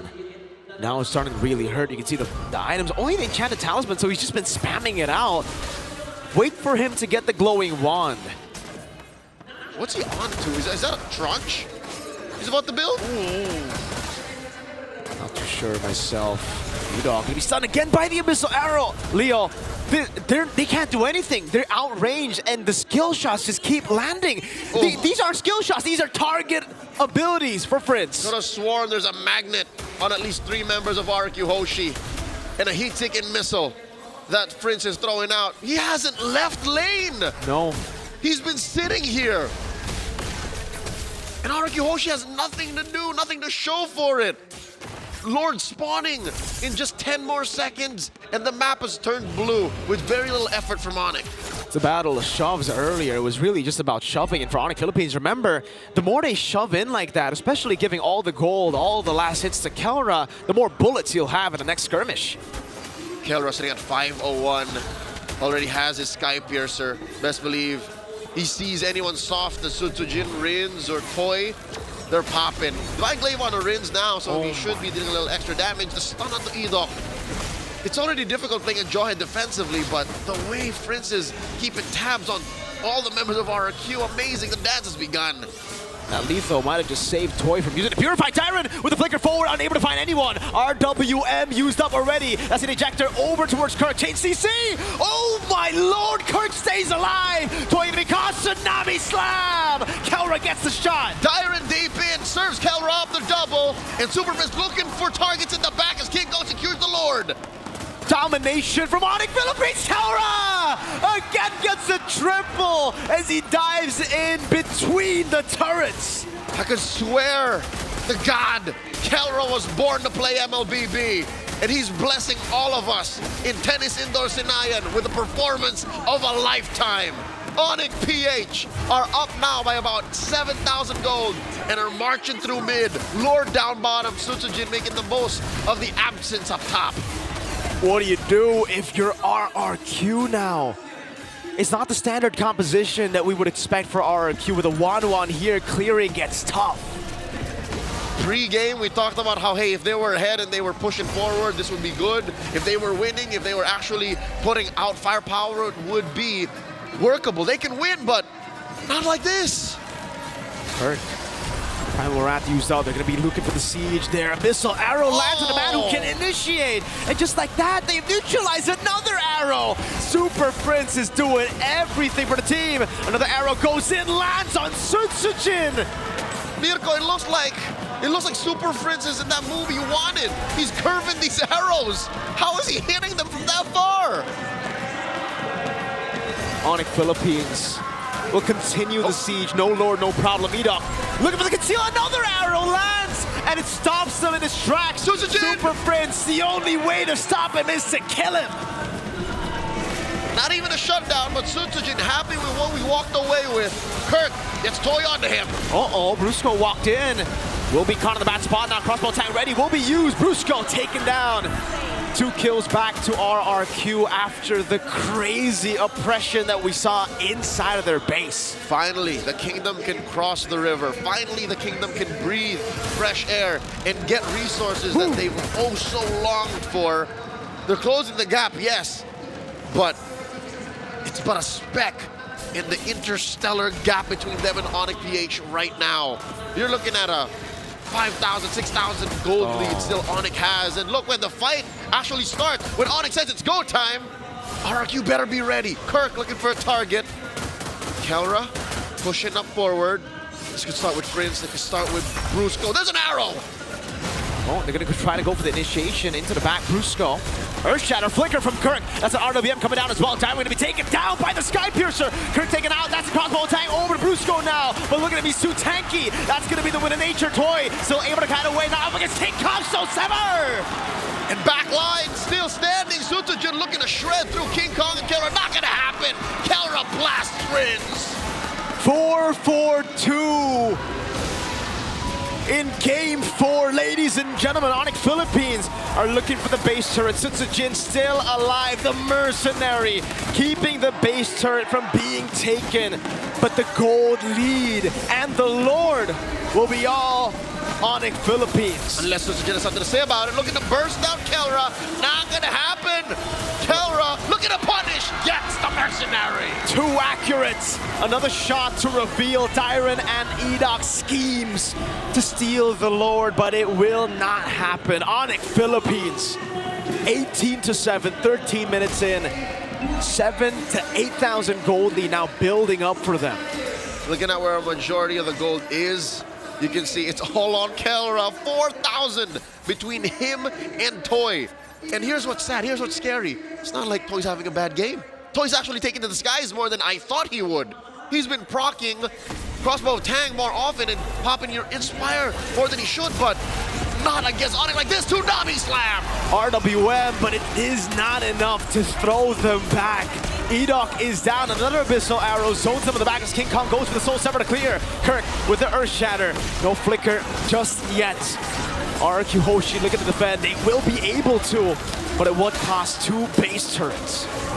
One last up top, the final bastion for RRQ's base. The only thing they're holding on to before it's game over, before it's just the base standing. Kirk already popped the Primal Wrath, blasted him. Where's the engagement gonna come from? Could be from any angle at this point. Flickers on Brusco, flickers on Kirk!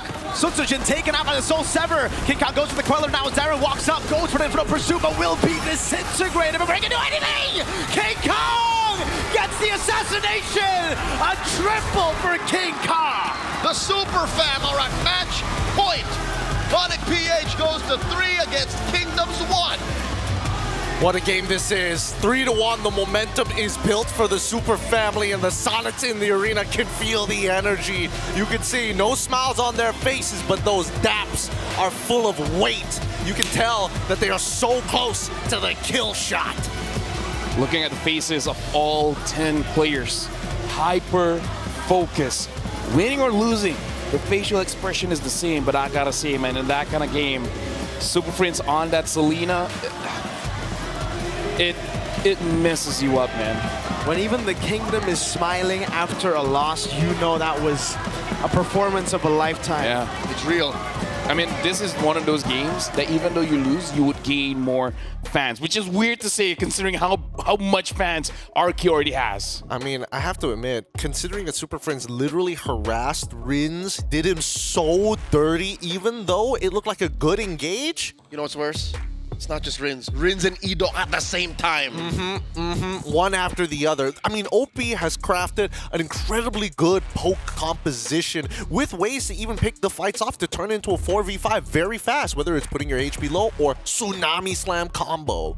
I don't know. The only way I can really describe how Super Friends played the Selena, it was very haram. That was very oppressive. Like if oh man. Personally for me, I would say, dude, you're my player. I love that, but that was not okay. That was too dirty. He needs to get a talking to after. Exactly. Where'd you learn how to do that? Not in the boot camp. Not under my watch. We gotta get King Kong off of Suyo though at any cost. At this point, they have to. This is too much. The man's too good at video games. The problem is like whenever you feel like you want to target one person, someone is let through. And in this game, it was Super Friends, Brusco, and Kirk. Kirk, it was everyone. It was everyone. Like, it's been 4 games, and I'm pretty sure Cascade is like, yes, I know we can't let them have those heroes, but what are the alternatives? There's only so many bans. Exactly. Oh man, it's too true. 5 is too little. 5 is way too little against this team right now, and we're starting to see the holes in RRQ's play where it's so, yes, we don't mind you having the Suyo, but it's clear that even in the mid lane we're getting problems because we don't have access to the Selena. We don't have access to so much when you're targeting the right people. It's just the way the meta is right now. And I think that, at the very least for Onyx PH, they're going to continue to take advantage of this team. Let me just say, at this point, I wouldn't even be surprised if they can make a Valier work. A Valier? I don't know about that one. I don't know about that. Fritz can make a Veil work, not a Valier. Yeah. I'll take the Veil over the Valier any day, honestly. But it's close, right? Veil, Valier? Yeah, it's kind of close. Both with the V. Inevitably, both are mages. Onyx PH, with this composition, just poking their opponents out, they didn't really have to interact with RRQ. Oh my god, 1,025 gold per minute. Best player in the world. How do you deal with this? Dude, it almost seems like, game 1, it was like, I'm warming up, guys. Calm down. Game 2, and then game 3, we saw that play, and now he's like, I'm warmed up. It's crazy that he's inspiring and discouraging at the same time. And scary. Like, he makes you want to be him, but at the same time, you can't. you don't want to face up against him, man. There's a reason why he's a Triple Crown champion. No one in the history of this esport has done that. Finals MVP in multiple different tournaments. In all the finals he's been in. Yeah. And he's also been in a music video as well. Either way, no matter how we look at it, there are just too many problems that Onic PH pose against RRQ Hoshi. And when everything seems to be like going so well, look at this adaptation right here. Sutsujin couldn't figure out who his priority target was. Was it Kelra? Was it King Kong? They've even adapted that. And both were bad choices. Exactly. Let me just say, if Onic Philippines was a math problem, everyone would fail. This is AdMats at its finest. It is a subject designed for you to fail at. Look at that, look at that. They're getting Brusco, finally we see a smile across his face. He knows that game, it was done so well. And here I thought it was personal for Brusco. Yeah. This being his former team. No, it was King Kong. It was King Kong. Was that Kelra? I was like, yeah. I love you. When the brothers are, taking that anger for you, and he's just like, I don't have to say anything now. My team is gonna do it for me. Thanks for the paycheck. Walks away. Bro, 3-1 the current scoreline. Match point with high momentum. It's hard not to feel good after a game like that. What's the Kingdom to do now? Even the guy who was so Kingdom, he was like, he's like, oh man, I mean, like, I'm Kingdom, but damn, y'all, that's crazy. I don't want to be. Wait for them to get old. I don't know. Wait for them to retire. Wait for them to be past their prime. Yeah, I think at this point, then, you gotta pull a Manny Pacquiao, like Floyd Mayweather to Manny Pacquiao. Wait for his prime to be over, then you fight him. Dude, Kelra has been in his prime for 4 years now. Hey. Oh, he has had a dip, or his team has had a dip. Maybe on the 6th year, maybe on the 7th year. Patience. You gotta have hope. Patience. You gotta have hope. You gotta hope that all the 4 members eventually go and slump in their performance, right? Because hoping Kelra is gonna slump individually is a no-no. This, I don't know, but it feels like punishments are inevitable unless the Kingdom is able to bring it back. Gideon. I'm honestly... You want to remind them real quick what your punishment is if RQ I have loses? to wear a maid outfit. You're so King. You took it all the way. Yup, I'm so King to put it on a shirt. Give me and Leo part of the revenue, and we'll take like 2% of all the sales. Mr. AP. Mr. AP. Yo, LaFell? What is this? Is this 2025? No curse? No curse, LaFell? I've been right a few times this. That's true. Whenever I'm predicting correctly. In your career, Not yes. 50-0. Yeah, not the 50-0, Not the Megatron. 7-4. Not 4-7, yeah. Yeah. Right. All right, look, with that being said, match point achieved by the Super Fam. We are going to go on a short break as adaptations must be made. Dear Lord, King to bring it all the way to 7 games. That's what we're hoping for here at the SPS Mobile Masters. We'll catch you back right after this break. Smash their phone? I don't know. I hope.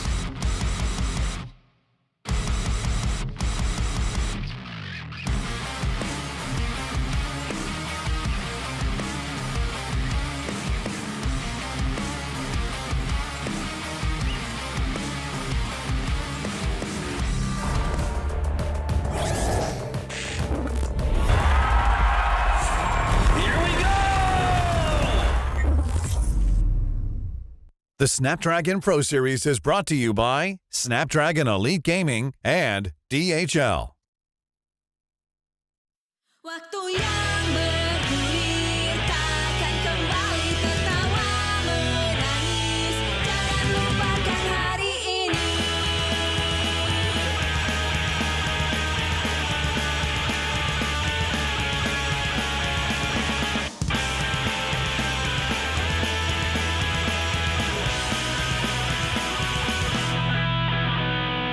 Ingatkah pertama kita bertemu, membicarakan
The momentum is with the Super family. Nothing seems to break them. Nothing can stop that connection, and their adaptations have been pitch perfect.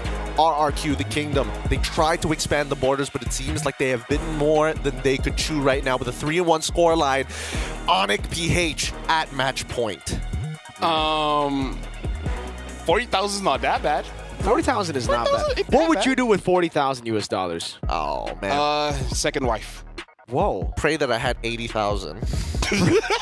I'll just start burning. It's just like, could have been 80. Could have been 80? Could have been 80. Wow. Could have been 80. You should be more grateful. You should be more grateful. 40,000 is a lot. I'm 40 is glass a half lot. empty, man. I'm glass half empty. Your glass not even there at this point. This is just get the glass, I feel pour like- liquid on the floor.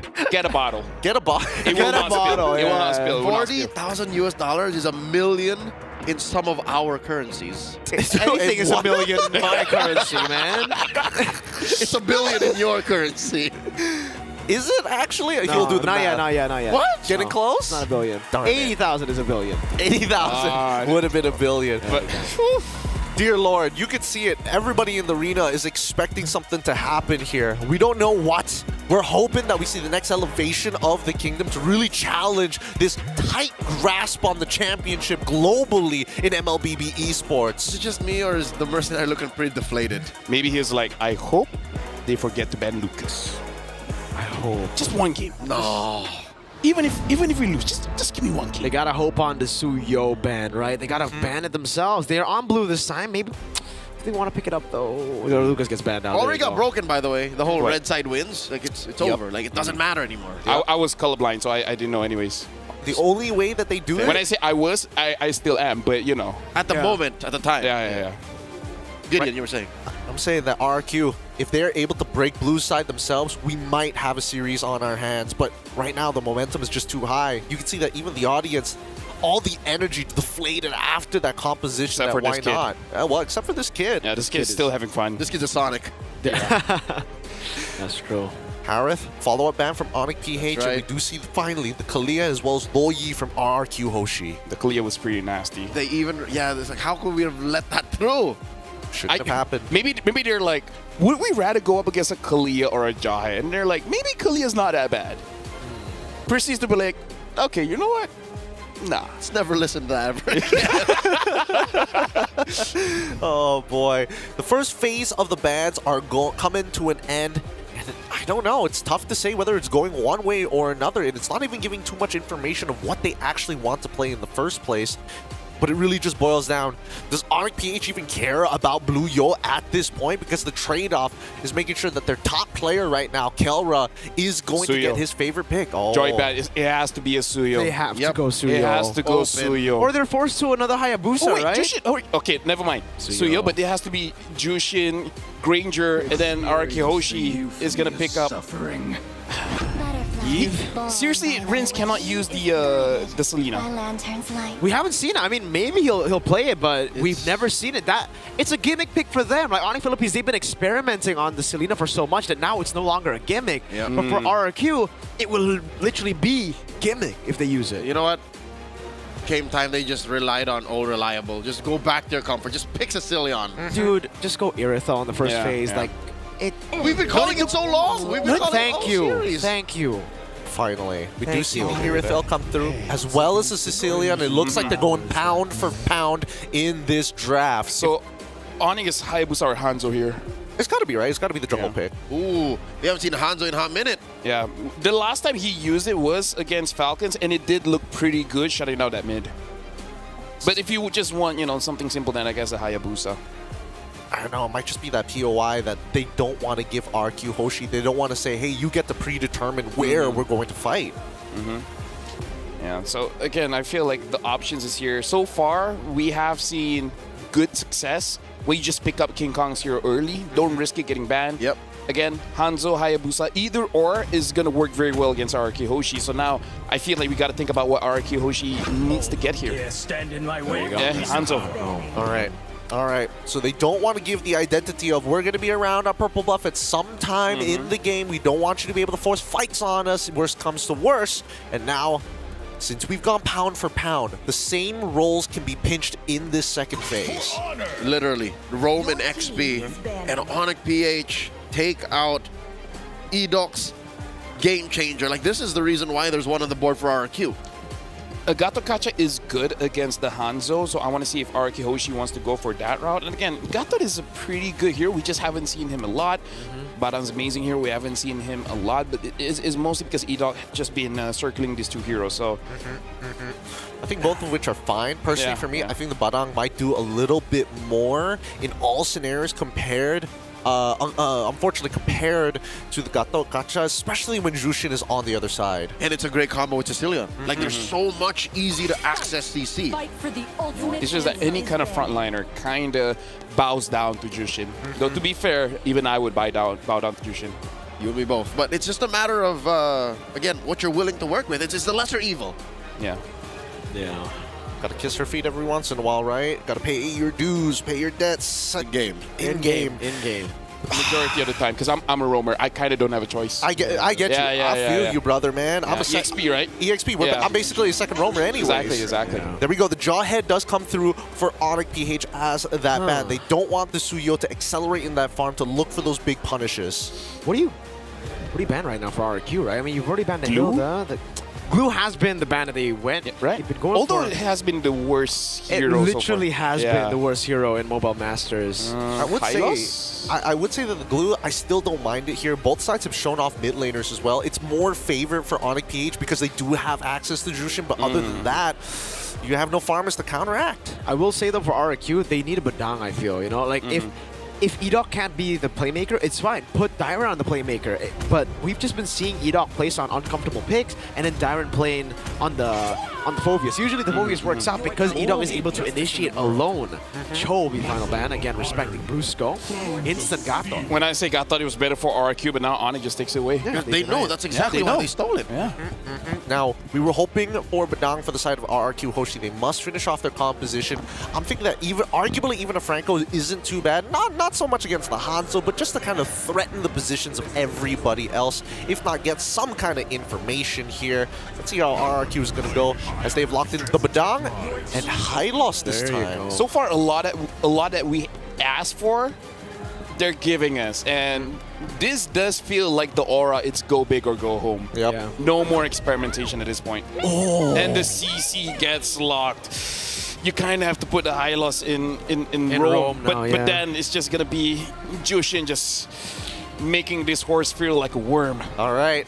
With that being said, potentially the final composition we'll get to see here today as momentum is high. Let's see whether Kirk can tie up the correct targets in this battle. And RQ Hoshi, they're going to need to scale. They need something to defend them from this early game. Leo, Mirko, I don't know about you guys, but this is match point. Good luck as we head on in to game number 5. For about 40 days, RRQ Hoshi have stood undefeated, united under one banner with the Kingdom.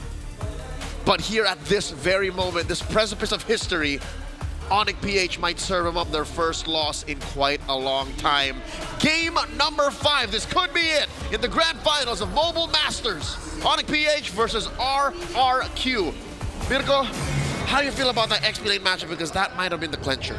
The Badang versus CC is an on-lane, right? The Badang can just say, no, I don't want to fight. What I want to do is clear the wave and rotate over. So if I'm thinking RRQ, this is what I thought was going to be the draft for the first 4 games. And now, could it have been too late? Orange buff stolen? Onyx Philippines! That's just what you do with the Hanzo! The beast has gone in unpunished! They're playing with the mental of RRQ in this game. They know they've got him, and it's time for them to execute the Kings here in Jakarta. Orange buff taken, King Kong with a lead. Orange buff, now purple, he's gonna have a 3 buff lead at the start of the game. On a Hanzo, this is a pick that you would expect, Leo, to be online in the mid game. Not here, not now. It seems like Onyx PH have caught RRQ Hoshi once bitten, twice shy. They are playing out of their back foot, and that's what allowed Onyx to start off this strong without even kills, without even that much of a steal. To be honest, that was a pretty big steal, the orange buff. But now Kirk here standing in the middle of 3, King Kong jumping in. You can see the damage. The fact that he's already dealing this much damage in the early game on a Hanzo is concerning. Let's take a look at the emblems. Season Hunter, killing spree. It's nothing too crazy. It's not even because he has thrill. No. Actually, I think that helps a bit faster, right? Yeah, Because it's you just hit chunking away, chunking away. Yeah. Chunking away, the snow snatch. All right.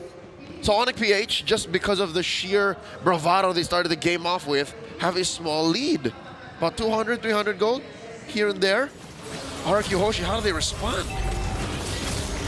Well, technically for the Suyo, even if you're down a level, you're still really good early, right? I still think you're still better than the Hanzo early. It's just up to them whether they are ready for the skirmish. Dyron walking up, already getting chunked by Kirk again with a curtain call. The two chunky boys have been dealt with. RQ have to concede this.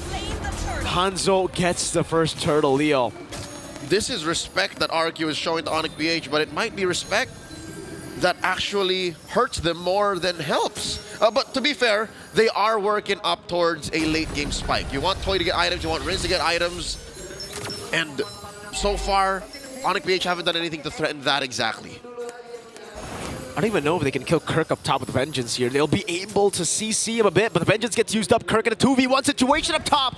First blood to Sutsujin. RQ find themselves on the board. Despite that last pick CC being the crux of why we preferred Onyx PH's draft, there's very little you can do in a 2v1, especially early game. 3 minutes in, RQ Hoshi draws first blood. And Onyx PH are looking to course correct, looking to find another big movement in the map besides that early orange steal and that turtle take. Let's talk about that gold lane matchup. Clearly, Toy has to play this carefully. He's outranged and out early aggroed by Kelra. It's really tough. You can already see that Kelra had to recall earlier. The Irithel is a good pick against the Granger. We've been saying this, we have been seeing this too. And I think Onyx Philippines would have loved to go for Irithel had they been given the Granger matchup, if the Moskov was banned out, right?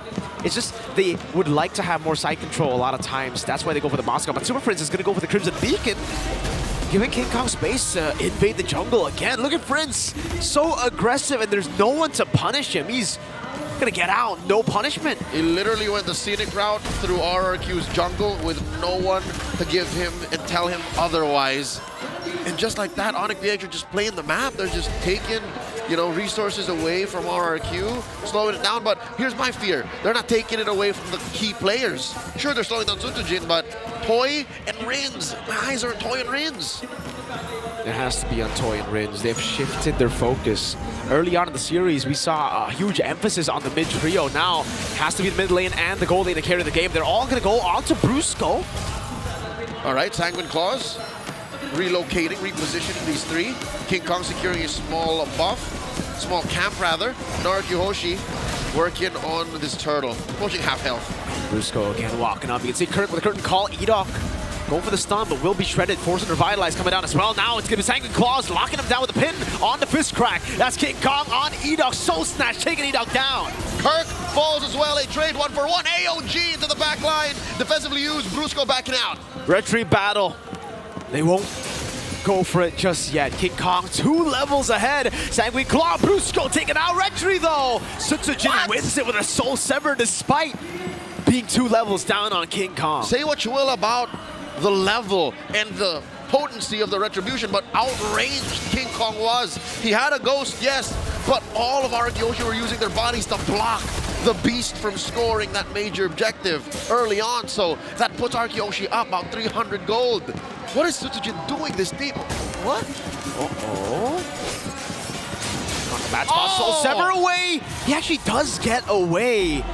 It's a tendency for Sutsujin to be overextended sometimes, especially when he gets a better trade. But now, is he really going to wait and stay in that bush? King Kong's going for the steal, will be able to do so. And Sutsujin will just take control back of his purple buff. And as you said, Mirko, Toy is out laning Kelra down bottom. Pushed him back already. Take down that tier 1 in the gold lane. And Kelra has to find farm elsewhere. This is pretty clever for RQ Hoshi. Again, be a distraction elsewhere and then pressure Kelra. Oh, that's it for Brusco. Yeah, he's going to be taken down there. Walking up a bit too aggressively, and Rins is starting to stack up now. Leo, Araki Hoshi are winning it out despite the early slump with the steals, with Sutsujin being behind. They have fully come back, but King Kong still scaling. That's the big issue now. He is scaling, but he hasn't done anything to, you know, deal permanent damage to RRQ's morale, nor their resources, nor their lives, actually. There's only been one kill, and that kill is on King Kong over through the Edok, which is a calculated risk that RRQ Hoshi are taking. Now King Kong coming through. Just a ghost. Yeah. No damage too. He gets sent back to his real body. Sutsujin forcing the Crimson Beacon. Super Prince and Kelra both do not have Purify, and I think that's, again, another reason why they have to just be so careful. You saw the instant Crimson Beacon as you saw the Blade Surge. Yep, this is, we reckon, uncomfortably slow for Onyx PH. And Onyx are doing their best to play through it. RRQ Hoshi, this is to their tempo right now as they hold onto the turtle. King Kong on it again. Sutsujin needs to be clinical here. That's King Kong with a steal. Good CC displacement on Sutsujin.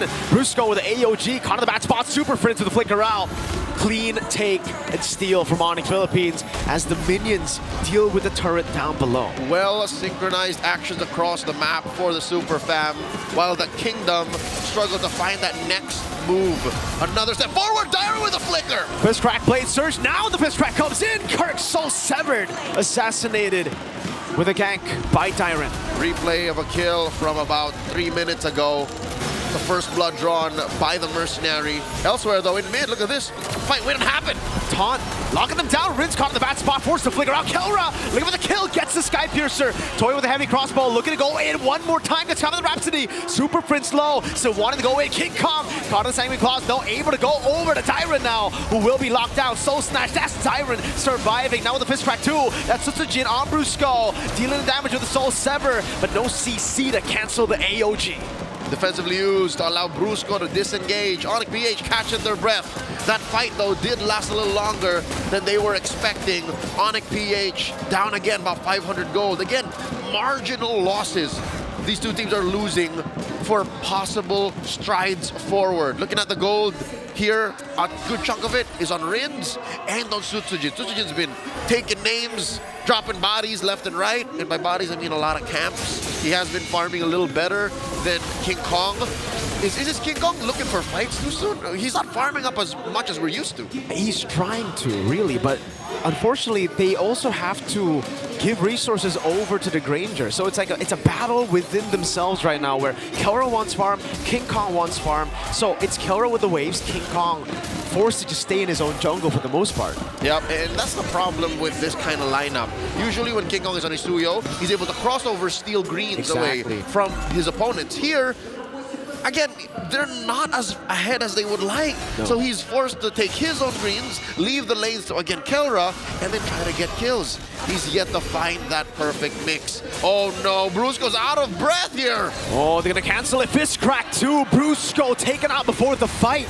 Rin's caught in the back spot. Crimson Beacon forcing a bad feast. Kirk jumping in. Glorious Pathway already. King Kong gonna be stunned by Tyrant as he pins them down, but he's still on the Lord. Still ready to win for Sutsujin. Rins gets the shot with a bad impact.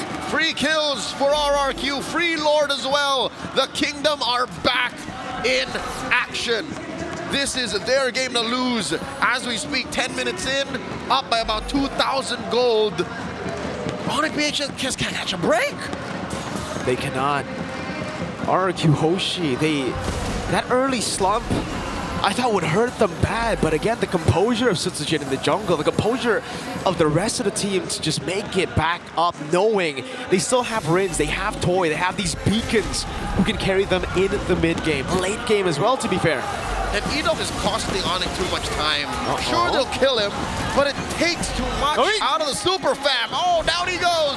Rins gets a kill. That's a kill back, and it's onto the mid lane. Toy in 1v1 against Kelra, gets a solo. Well, a bit of help from Edok, but it was prior. And now the whole map is collapsing onto itself as Onyx PH can't even respond to the Lord. A shutdown by King Kong on a Rins. That's King Kong. It's always the case. You deal with 1K, there's another. There's another right there. They'll get a charge with this Lord. No, they won't. it'll get splashed by the Holy Defense. Onyx Philippines keep their base intact. No turrets to be taken. King Kong looking to trying to go for something here, but he knows it's a bit too risky. Better late than never is a mantra that both of these teams live by, and as long as you have a little bit of fight left in you, it's not over till it's over. Sutsujin here securing a Queen's Wings, so this shows that he's ready to fight in the paint. He's ready to dig deep and force responses out of Onyx PH. If it's gonna cost him limb and life, then so be it. He's up by 2,000 gold. He can afford it. Nobody from Onyx PH is actually threatening him. Last time, I mean, the last time they fought, it was Kirk, but Kirk is sitting at 0-5-1 right now. He's far from being a threat. King Kong walks up again, but this time it's only onto Edok. Clear his path with his used toy damage. My lord! That was 2 basic attacks on Prince. A quarter he's left with. Onyx PH. Oh no! That's what I said about Kirk! Walks up to his demise. King Kong walks up as well, loses all of his HP. 0-6-1 now, Kirk on the CC. Onyx PH on that high ground defense. 5 members of RQ circling like sharks around this inhibitor.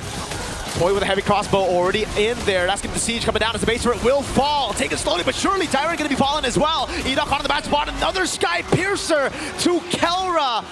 If all else fails, you have this man to still perform.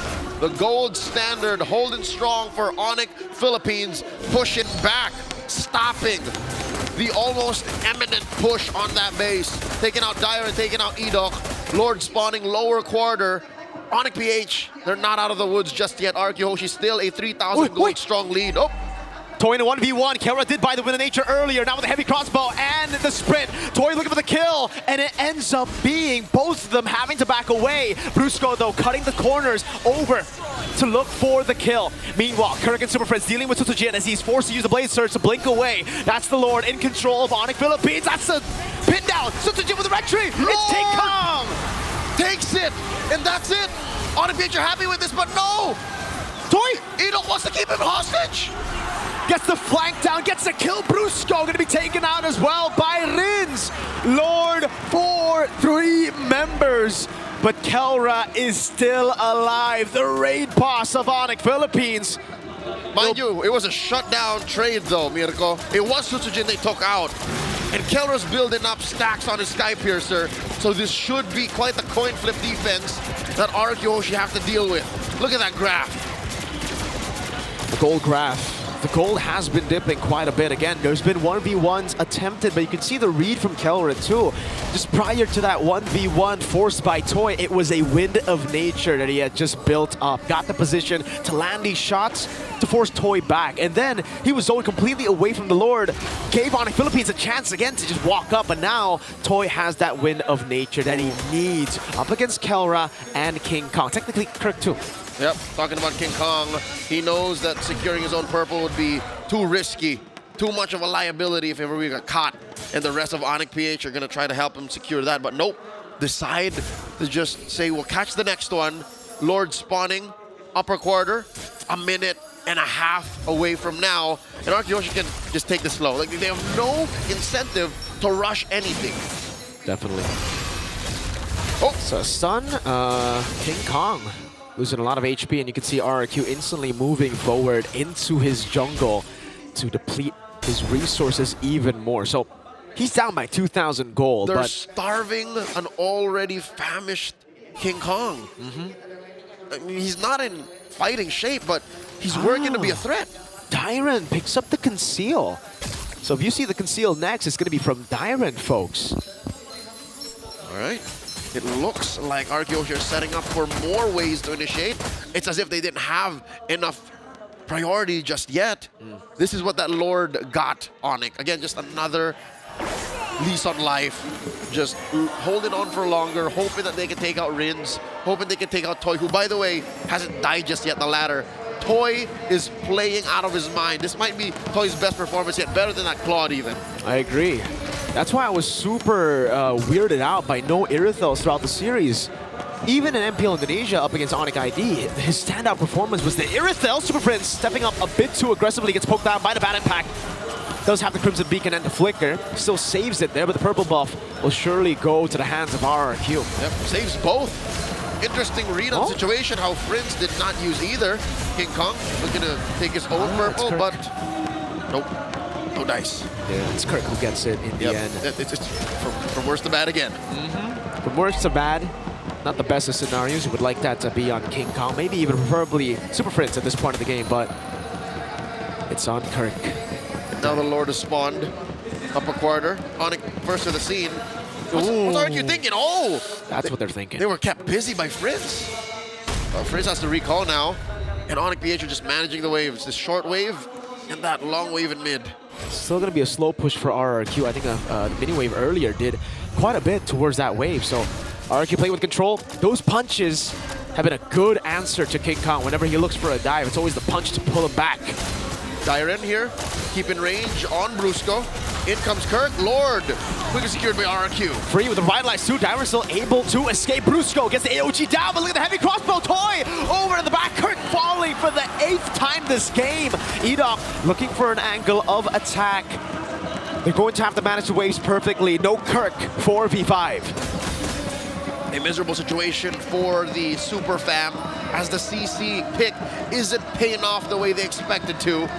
And now RRQ Hoshi are at their gates. They're looking to take down the base. At least it's him first. Fist crack to the back. Brusco looking for the top. Will be able to find him now. King Kong going as well. Toy still able to go with the heavy crossbows. King Kong deals with Rins. That's another kill for Sutsujin on Brusco as he runs away. But the Lord has been cleared one more time. Onyx Philippines, hold on. Not so fast. Onyx PH still in this. And they take down Rins. Dyren 2. Toy still untouched.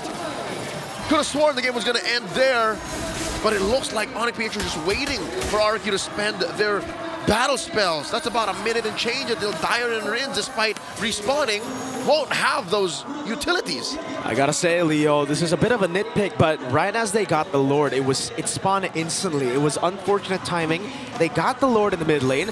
All the other RQ members were already dealing with the waves up top to push it in. Sutsujin went back to the purple buff, relieving some pressure away from that mid lane.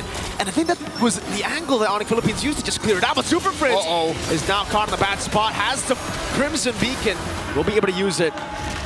Full-on defensive use of Onyx PH's utilities. And Mirko, you're right. Shades of Sutsujin's tendencies from M6. And right now, they need a 2025 Sutsujin. They need the Mercenary to be on point. Brusco here, standing guard, fence brush, spotted by Edok, gets stunned. All right, just making sure that the coast is clear here. About a minute until the Lord spawns, lower quarter. Long lane is looking bad for Onyx, like just 2 basic attacks onto that inhibitor and it's gone. RQ would certainly want to have gotten that in the team fight prior, but again, Onyx Philippines, Hanzo is online. That's full items on King Kong already. You saw just how fast he was able to deal with Rins as he got to melee range. As long as you're able to gap close, I think 3 basic attacks is enough, and then you're going to... Curtain call used up. King Kong going over to Dyren. He's in the car. Ooh, that assassination! That damage, I mentioned it, and instantly we see it. That wasn't even on Rins, that was Dyren. Free pickoff, didn't even give the Kingdom's XP laner a chance to use the flicker. So that's about 30 seconds more that RQ Hoshi are a man down. I don't know if they'll make it in time for the Lord, because it looks like Onyx suddenly having second wind. They've crossed the river further than they ever have all game long. He's gonna have to deal with the waves up top. 20 seconds for Dyren to spawn. I don't think RRQ can fight front to back with one of their frontliners down. Onyx here, blitzing the Lord. King Kong and Kelra wailing away. Rins here, popped his ult already. King Kong looking for one. King Kong sent back against Sutsujin, getting the stun down onto Kirk. Damage coming down with a bad impact over to Kirk the Queller as well. Toy looking for the flank as Brusco goes in for the taunt. The mid lane shoving in, and they have managed Onyx Philippines Lord take. Now it's RRQ with the advantage. There's no way Onyx was gonna fall for that. Toy was setting up for the backdoor end in mid. And RRQ Hoshi are here to claim what's truly theirs. Again, they are still in control. This is still their game to lose. They're up 3,000 gold. Lord here pulled slightly over to the Kingdom's advantage. About half health, soft reset. How's that wave looking up top? Is it gonna be a slow push? That's worth for, I think it is still an RQ slow push, but We don't know for sure. It could be a built-up wave now as they go over to Rins. No flicker for Rins. A stun down. No, it's the Soul Stash that comes in first. Toy up against Brusco. Rins is down. They need a trade. And Sutsujin finds Super Prince. Prince for Rins. Mid laners absent for this fight. Lord still standing. Onyx PH going toe-to-toe against the Kingdom, who has been colossal all throughout game number 5. No dice for this Lord take. 1 for 1. 21 minutes in. There is no blitz. For both these teams, it's a slow take. This is the evolved Lord. Kirk, curtain call. Walking up, trying to poke them down as much as possible to regain control over the neutral objective. But again, there is no blitz. It looks like there isn't. But Onyx PH are still wailing away at the Lord. Dyron and Edok spot the shenanigans. Sutsujin wailing away, forcing the vengeance from Kirk. Kirk going way too aggressively. Sutsujin doesn't go for it. He taps it, I think. Goes back to the base. Edok onto the back spot. Toy going in all the way to the base. Will he be able to end the game? King Kong taken low. Sutsujin gunned down by Kelra. Has the immortality. Sutsujin there. Does he get it with a crown by King Kong? And with Kelra, they're able to prevail. That's again Kelra. Grow with a flicker forward. Rins hoping to God he can steal, but Kelra secures. Rins is gonna fall here without taking down Kelra first. And the Kingdom are crumbling. Toy left standing, taken down by Friends. Ladies and gentlemen, Onyx Philippines have wiped the Kingdom out. Slowly but surely, the Super Fam will make quick work of the map. It's gonna turn red. Lord escorting a huge wave up top. It doesn't even have to get to that point. 23 minutes in and they can just push it down mid. The rain continues for Onyx Philippines. Thunder beckons their rain one more time. A complete show of dominance. From the Philippines to Malaysia to China and now in Indonesia, the Super Fam claims their spot at the apex of MLBB esports. They are your first Mobile Masters Champions, Onyx Philippines.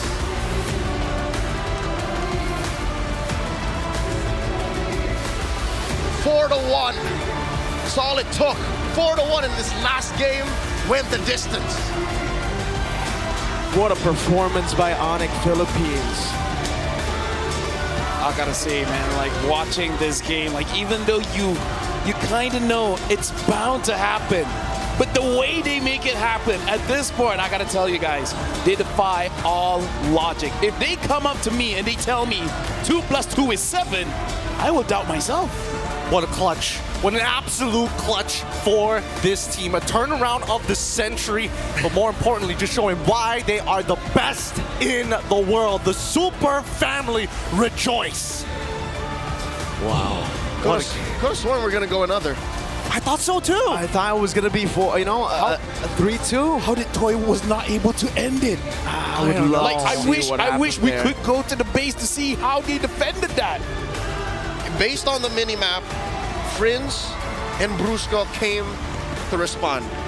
And that was enough. Yep. It's surprising that was enough, man. That was irritating, man. Oh my God. Toy must have gotten spooked. Toy must have gotten spooked.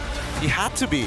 Something had to happen in that last sequence itself, but you saw it on the faces where the winners of defeat. That was the most fun that they've ever had this year. What an epic best of 7 this was. Jeez, well done. Well done for both of these teams.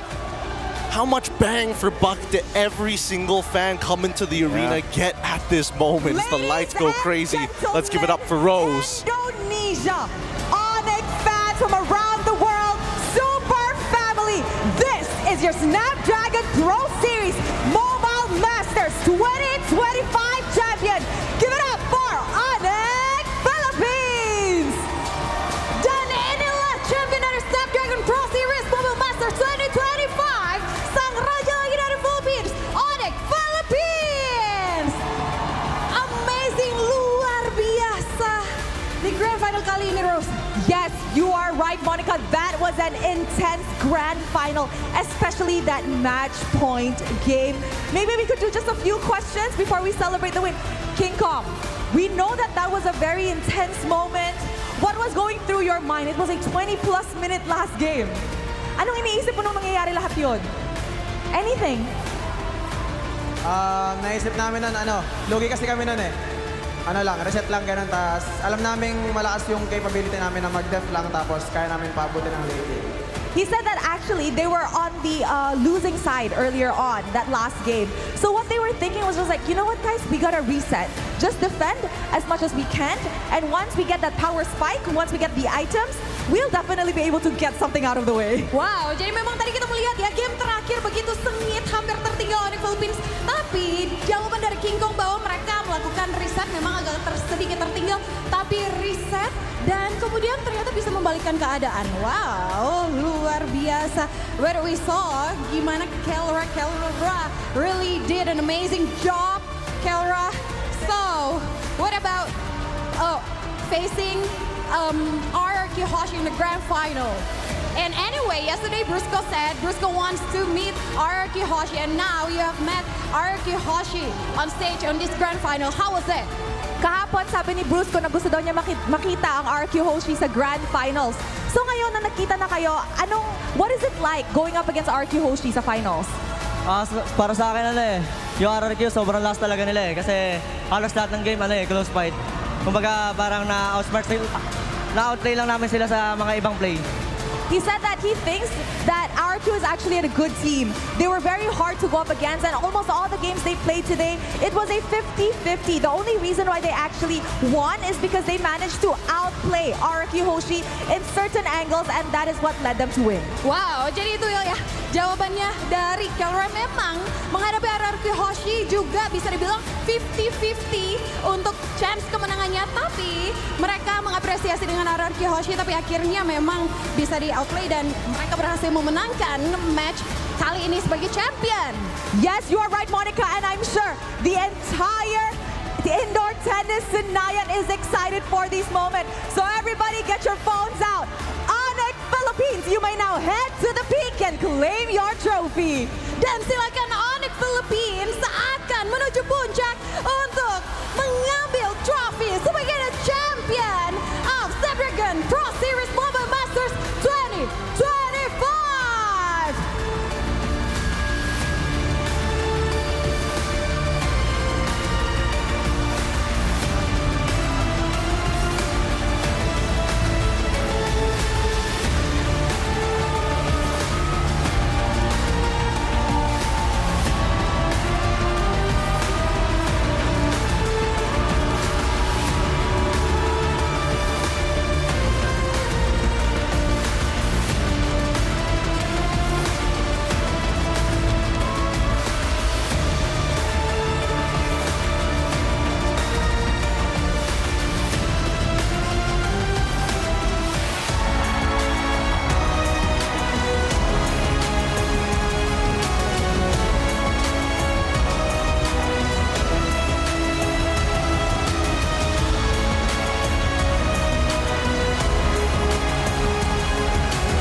you have it, your world champions, and now crowned the Mobile Masters. It is Onyx Philippines at the top, at the summit. Every title under the sun has been claimed by this super team.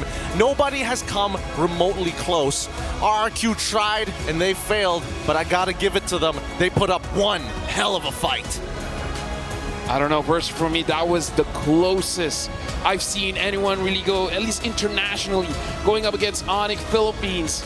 And I am slightly worried if RRQ after this gets even stronger.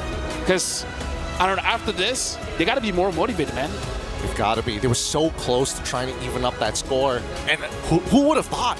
And maybe even, who could even think of what that next game would have looked like? Best case scenario, RRQ learned a lot. Yeah. They were served up their first loss in quite a while, and here against the best in the world, they could learn. And they could take that back to MPLID and become even stronger than they were before. The legacy is this is the only first part of the legacy. And it's this guy, Gideon, you see on your screen, the guy carrying the trophy. Making it look that like... was just never in a position where he was behind. Never in a position where, even when the team, Kirk was 0-8 that game, overshadowed by just how good these guys are individually. The people who step up when the others don't. Kirk crawled so Kelra could fly. He was the front line, so nobody could touch the gold standard. This is the best player in the world, man. And of all time, brother. At this point, like he's the guy to beat. He's on my MLBB Mount Rushmore. His face is there, carved in stone. Nobody's gonna be able to take that away from him, especially now that he's conquered pretty much every tournament under the sun, especially in the roadmap that the MLBB competitive scene has to offer him. The challenges are only going to get more difficult from this point on if there wasn't a spotlight already on this team. Now everybody from across the world is going to be looking at them as each of these players take their portrait shot with the trophy. And now, hey, keep in mind that the Mobile Masters trophy is a little different this time. It's huge, it's gigantic to show how big of an accolade it is. I'd reckon it's what, 3 feet tall? About 150 pounds? I don't It's know. almost Kelra tall. I don't know how to calculate feet. Me neither. Because 3 feet seems like very short if I'm looking at mine than yours. It's tough. It is, again, huge for a team like this. Let us have a look at their journey. This is one of the only teams, and I would say almost an unfair advantage, all the way from the Open qualifiers, playing from Challenge Finals down to the Mobile Masters. And this breaks that pattern that we've been seeing for the longest time. Filipino teams have not done well in single elimination brackets. Onyx Philippines has just crushed that. Dropping, again, another game, just one game. It's still the pattern here. The losers only get one every single time. 3-1s across the board into the grand finals, 4-1. But isn't this like right now an Onyx Philippines thing? Like, okay, whoever we face against in the grand finals, we give them one. But then overall, we're just gonna win it all. 1 to pay respects, 4 to end at 7. It's a gentleman's sweep, that is. End It's at a 7. gentleman's sweep. Honestly, end at 7, depending on your time zone. So they ended at 6 here. 6. They ended at 6 in Indonesia. 7 for us. 7 for their PH home. Malaysia, 7 for back home. I'm pretty sure that Hate was in the back. It's like, guys, I already booked the after party. It's at 7. We have to finish before then. Guys. Oh, wait. I gotta say, good news, my prediction is correct. Bad news, I don't want to look left. Hey, guys. I feel very uncomfortable. You have moved. You're not sitting in your seat. Physically further. I am revolted. It's good that he kept his word, but I'd rather he didn't. Look, Mr. AP. He's honorable, man. If I have not proven that I am so Kingdom as well, please put it on a shirt. Give me and Leo some gross revenue after every shirt sale here, because this is the price of being so Kingdom right now. He went full Kingdom. I went full Kingdom. I will take 1%, he'll take 2. Yep. The thing is, the audience doesn't get the full view. Oh, do you want the full view? No. What'd you say to me, sir? What'd you say to me? That's what I Sit down. Get in. Sit down. Wait. He said he's wearing a mate suit. I didn't know that was the only thing he was gonna wear. Yeah. Wait. What? What do you mean? I'm uncomfortable. It's what you think it means. It's exactly what you think. Oh my No, stop. Oh, look at these ankles. Look at these ankles. Stop. I'm so cute. Is this how they do it? Oh. This is pretty haram. Oh this is Oh my the God. price of being the kingdom. I paid for citizenship. Mr. in AP. Social credit. Mr. AP, you Mr. gotta AP. help the boy out. You gotta give him like a jersey or Fuck up, something. eh? Oh my God. Yeah. Oh boy. This is I pretty would give him painful. a jersey so he doesn't do this again. Yeah. Hey, look, Give I him an SRG jersey. Apparently it's not enough. I'm gonna tell you right now, it's pretty cold. It's pretty cold in this. It's pretty cold in this studio right Not now. for us. It's very, very cold. Now the win streak coming in from our champions, Onyx PH. This has been quite the run that we've seen. One that inspires hope for anybody under the banner as a Sonic. Yep. Because this could be just the start of many championships under their belt to actually successfully make the Golden Road possible. Some may say it's just a myth. So far, it still is. But maybe under this banner of Onyx, it's possible. You know what? 2025 has been amazing for Onyx Philippines. They started off by shattering Aurora Gaming, their win streak in MPLPH. So they denied Aurora MLBB the perfect run. 14-0. Yeah. So now they decided to do it on an international stage, take pictures while doing it to prove it wasn't a fluke. They've shattered so many win streaks in the past as well. I mean, it's just so...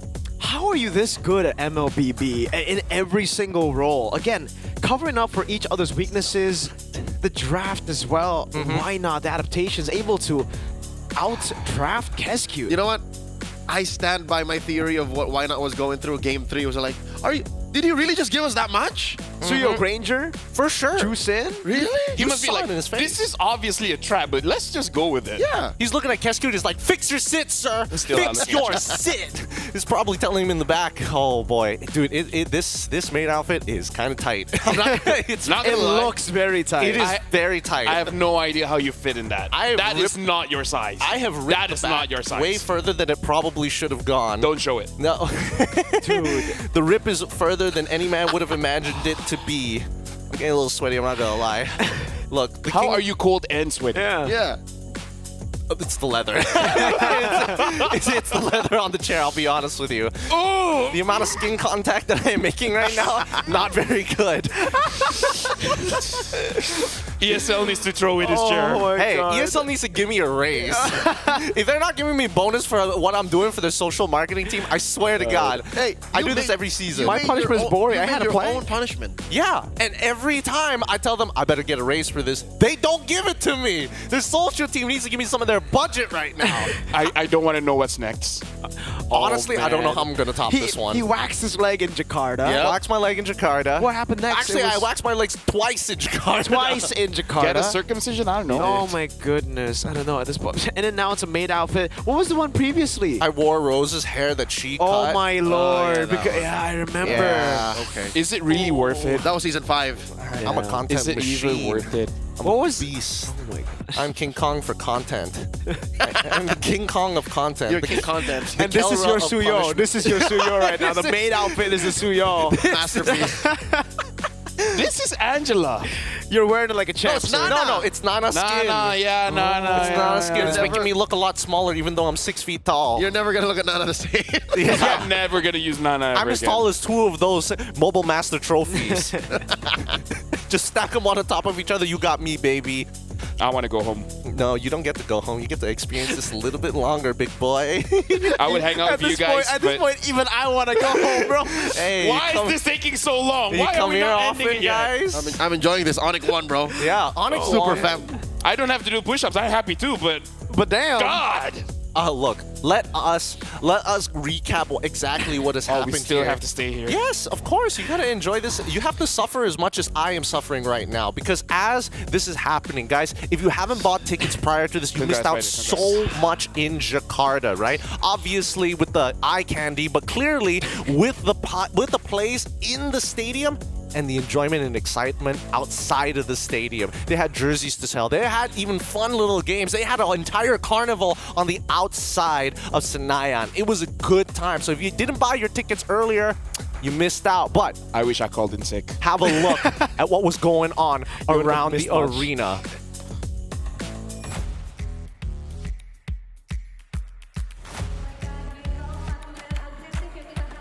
Oke, jadi aku suka banget sama acara ini karena ini benar-benar mempertemukan kita pecinta Mobile Legends. Aku bakal suruh orang-orang untuk cobain games-games ini, semuanya seru banget. Terus juga makanan di sini enak-enak semua. Ya dari match-matchnya lah sih, kayak matchnya, terus kayak booth-boothnya juga, mungkin tempatnya juga ya steril gitu lah, pokoknya bagus lah buat event ini. Tapi ya nonton games aja sih. Ya sambil belajar banyak lah dari yang main. Kalau menurut saya nih ya, yang bagian antara tangan.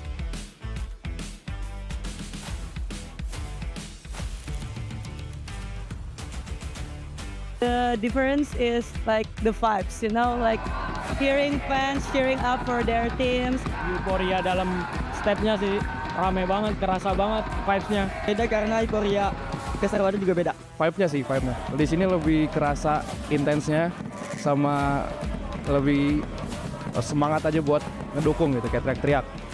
I can watch the player like playing in the real game, like they keep shouting to the opponent, something like that. It's very different. Thank you banget udah ngadain event semewah ini gitu. Thank you SPS for having this event. I love you guys. Thank you. Thank you saya untuk event ini. Semoga kedepannya lebih wah lagi deh kedepannya. Mantep pokoknya SPS. Thank you guys. Ya SPS, terima kasih udah adain event sekeren ini. I will come and I will wait. Pasti saya akan kesini lagi. Pastinya pasti karena seru. Of course, kalau di Indonesia pasti datang lagi. You heard the fans in the live audience. It is a fun time. We are here at your service once more. Oh man, I'm making that so. Oh boy, I should have thought about that a little bit more before. I've never been this uncomfortable. Two on the nose. Two on the nose. Boys, it has been an amazing time here at SBS. Do you have any final words before we close out the show? Don't dress like a maid. Thank you very much. See you next time. Bigatron are still undefeated against. Oh wait, no, they're not. Never mind. It's okay. PH on top, baby. PH on top. Ah, man, it sucks to be so Kingdom right now, but so good at the same time. With that being said, shout outs to our other casters who are watching in the back. On behalf of Eterna and as well as Husky and myself, Gideon Q, thank you so much for watching the Snapdragon Pro Series Mobile Masters. We're closing it here today. Thank you and goodbye.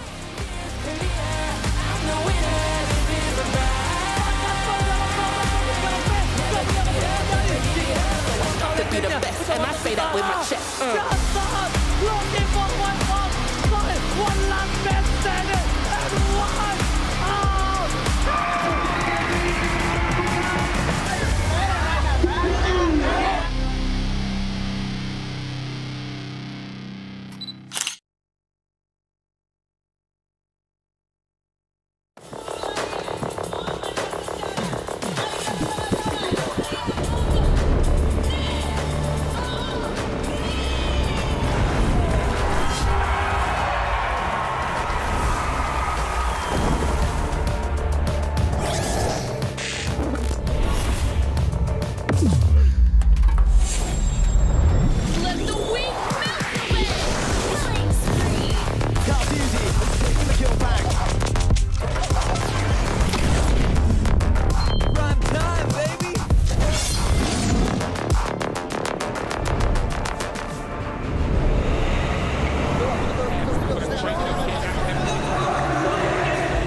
Looks like the players are ready.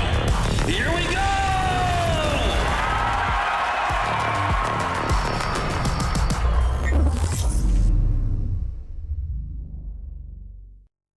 The Snapdragon Pro Series is brought to you by Snapdragon Elite Gaming and DHL.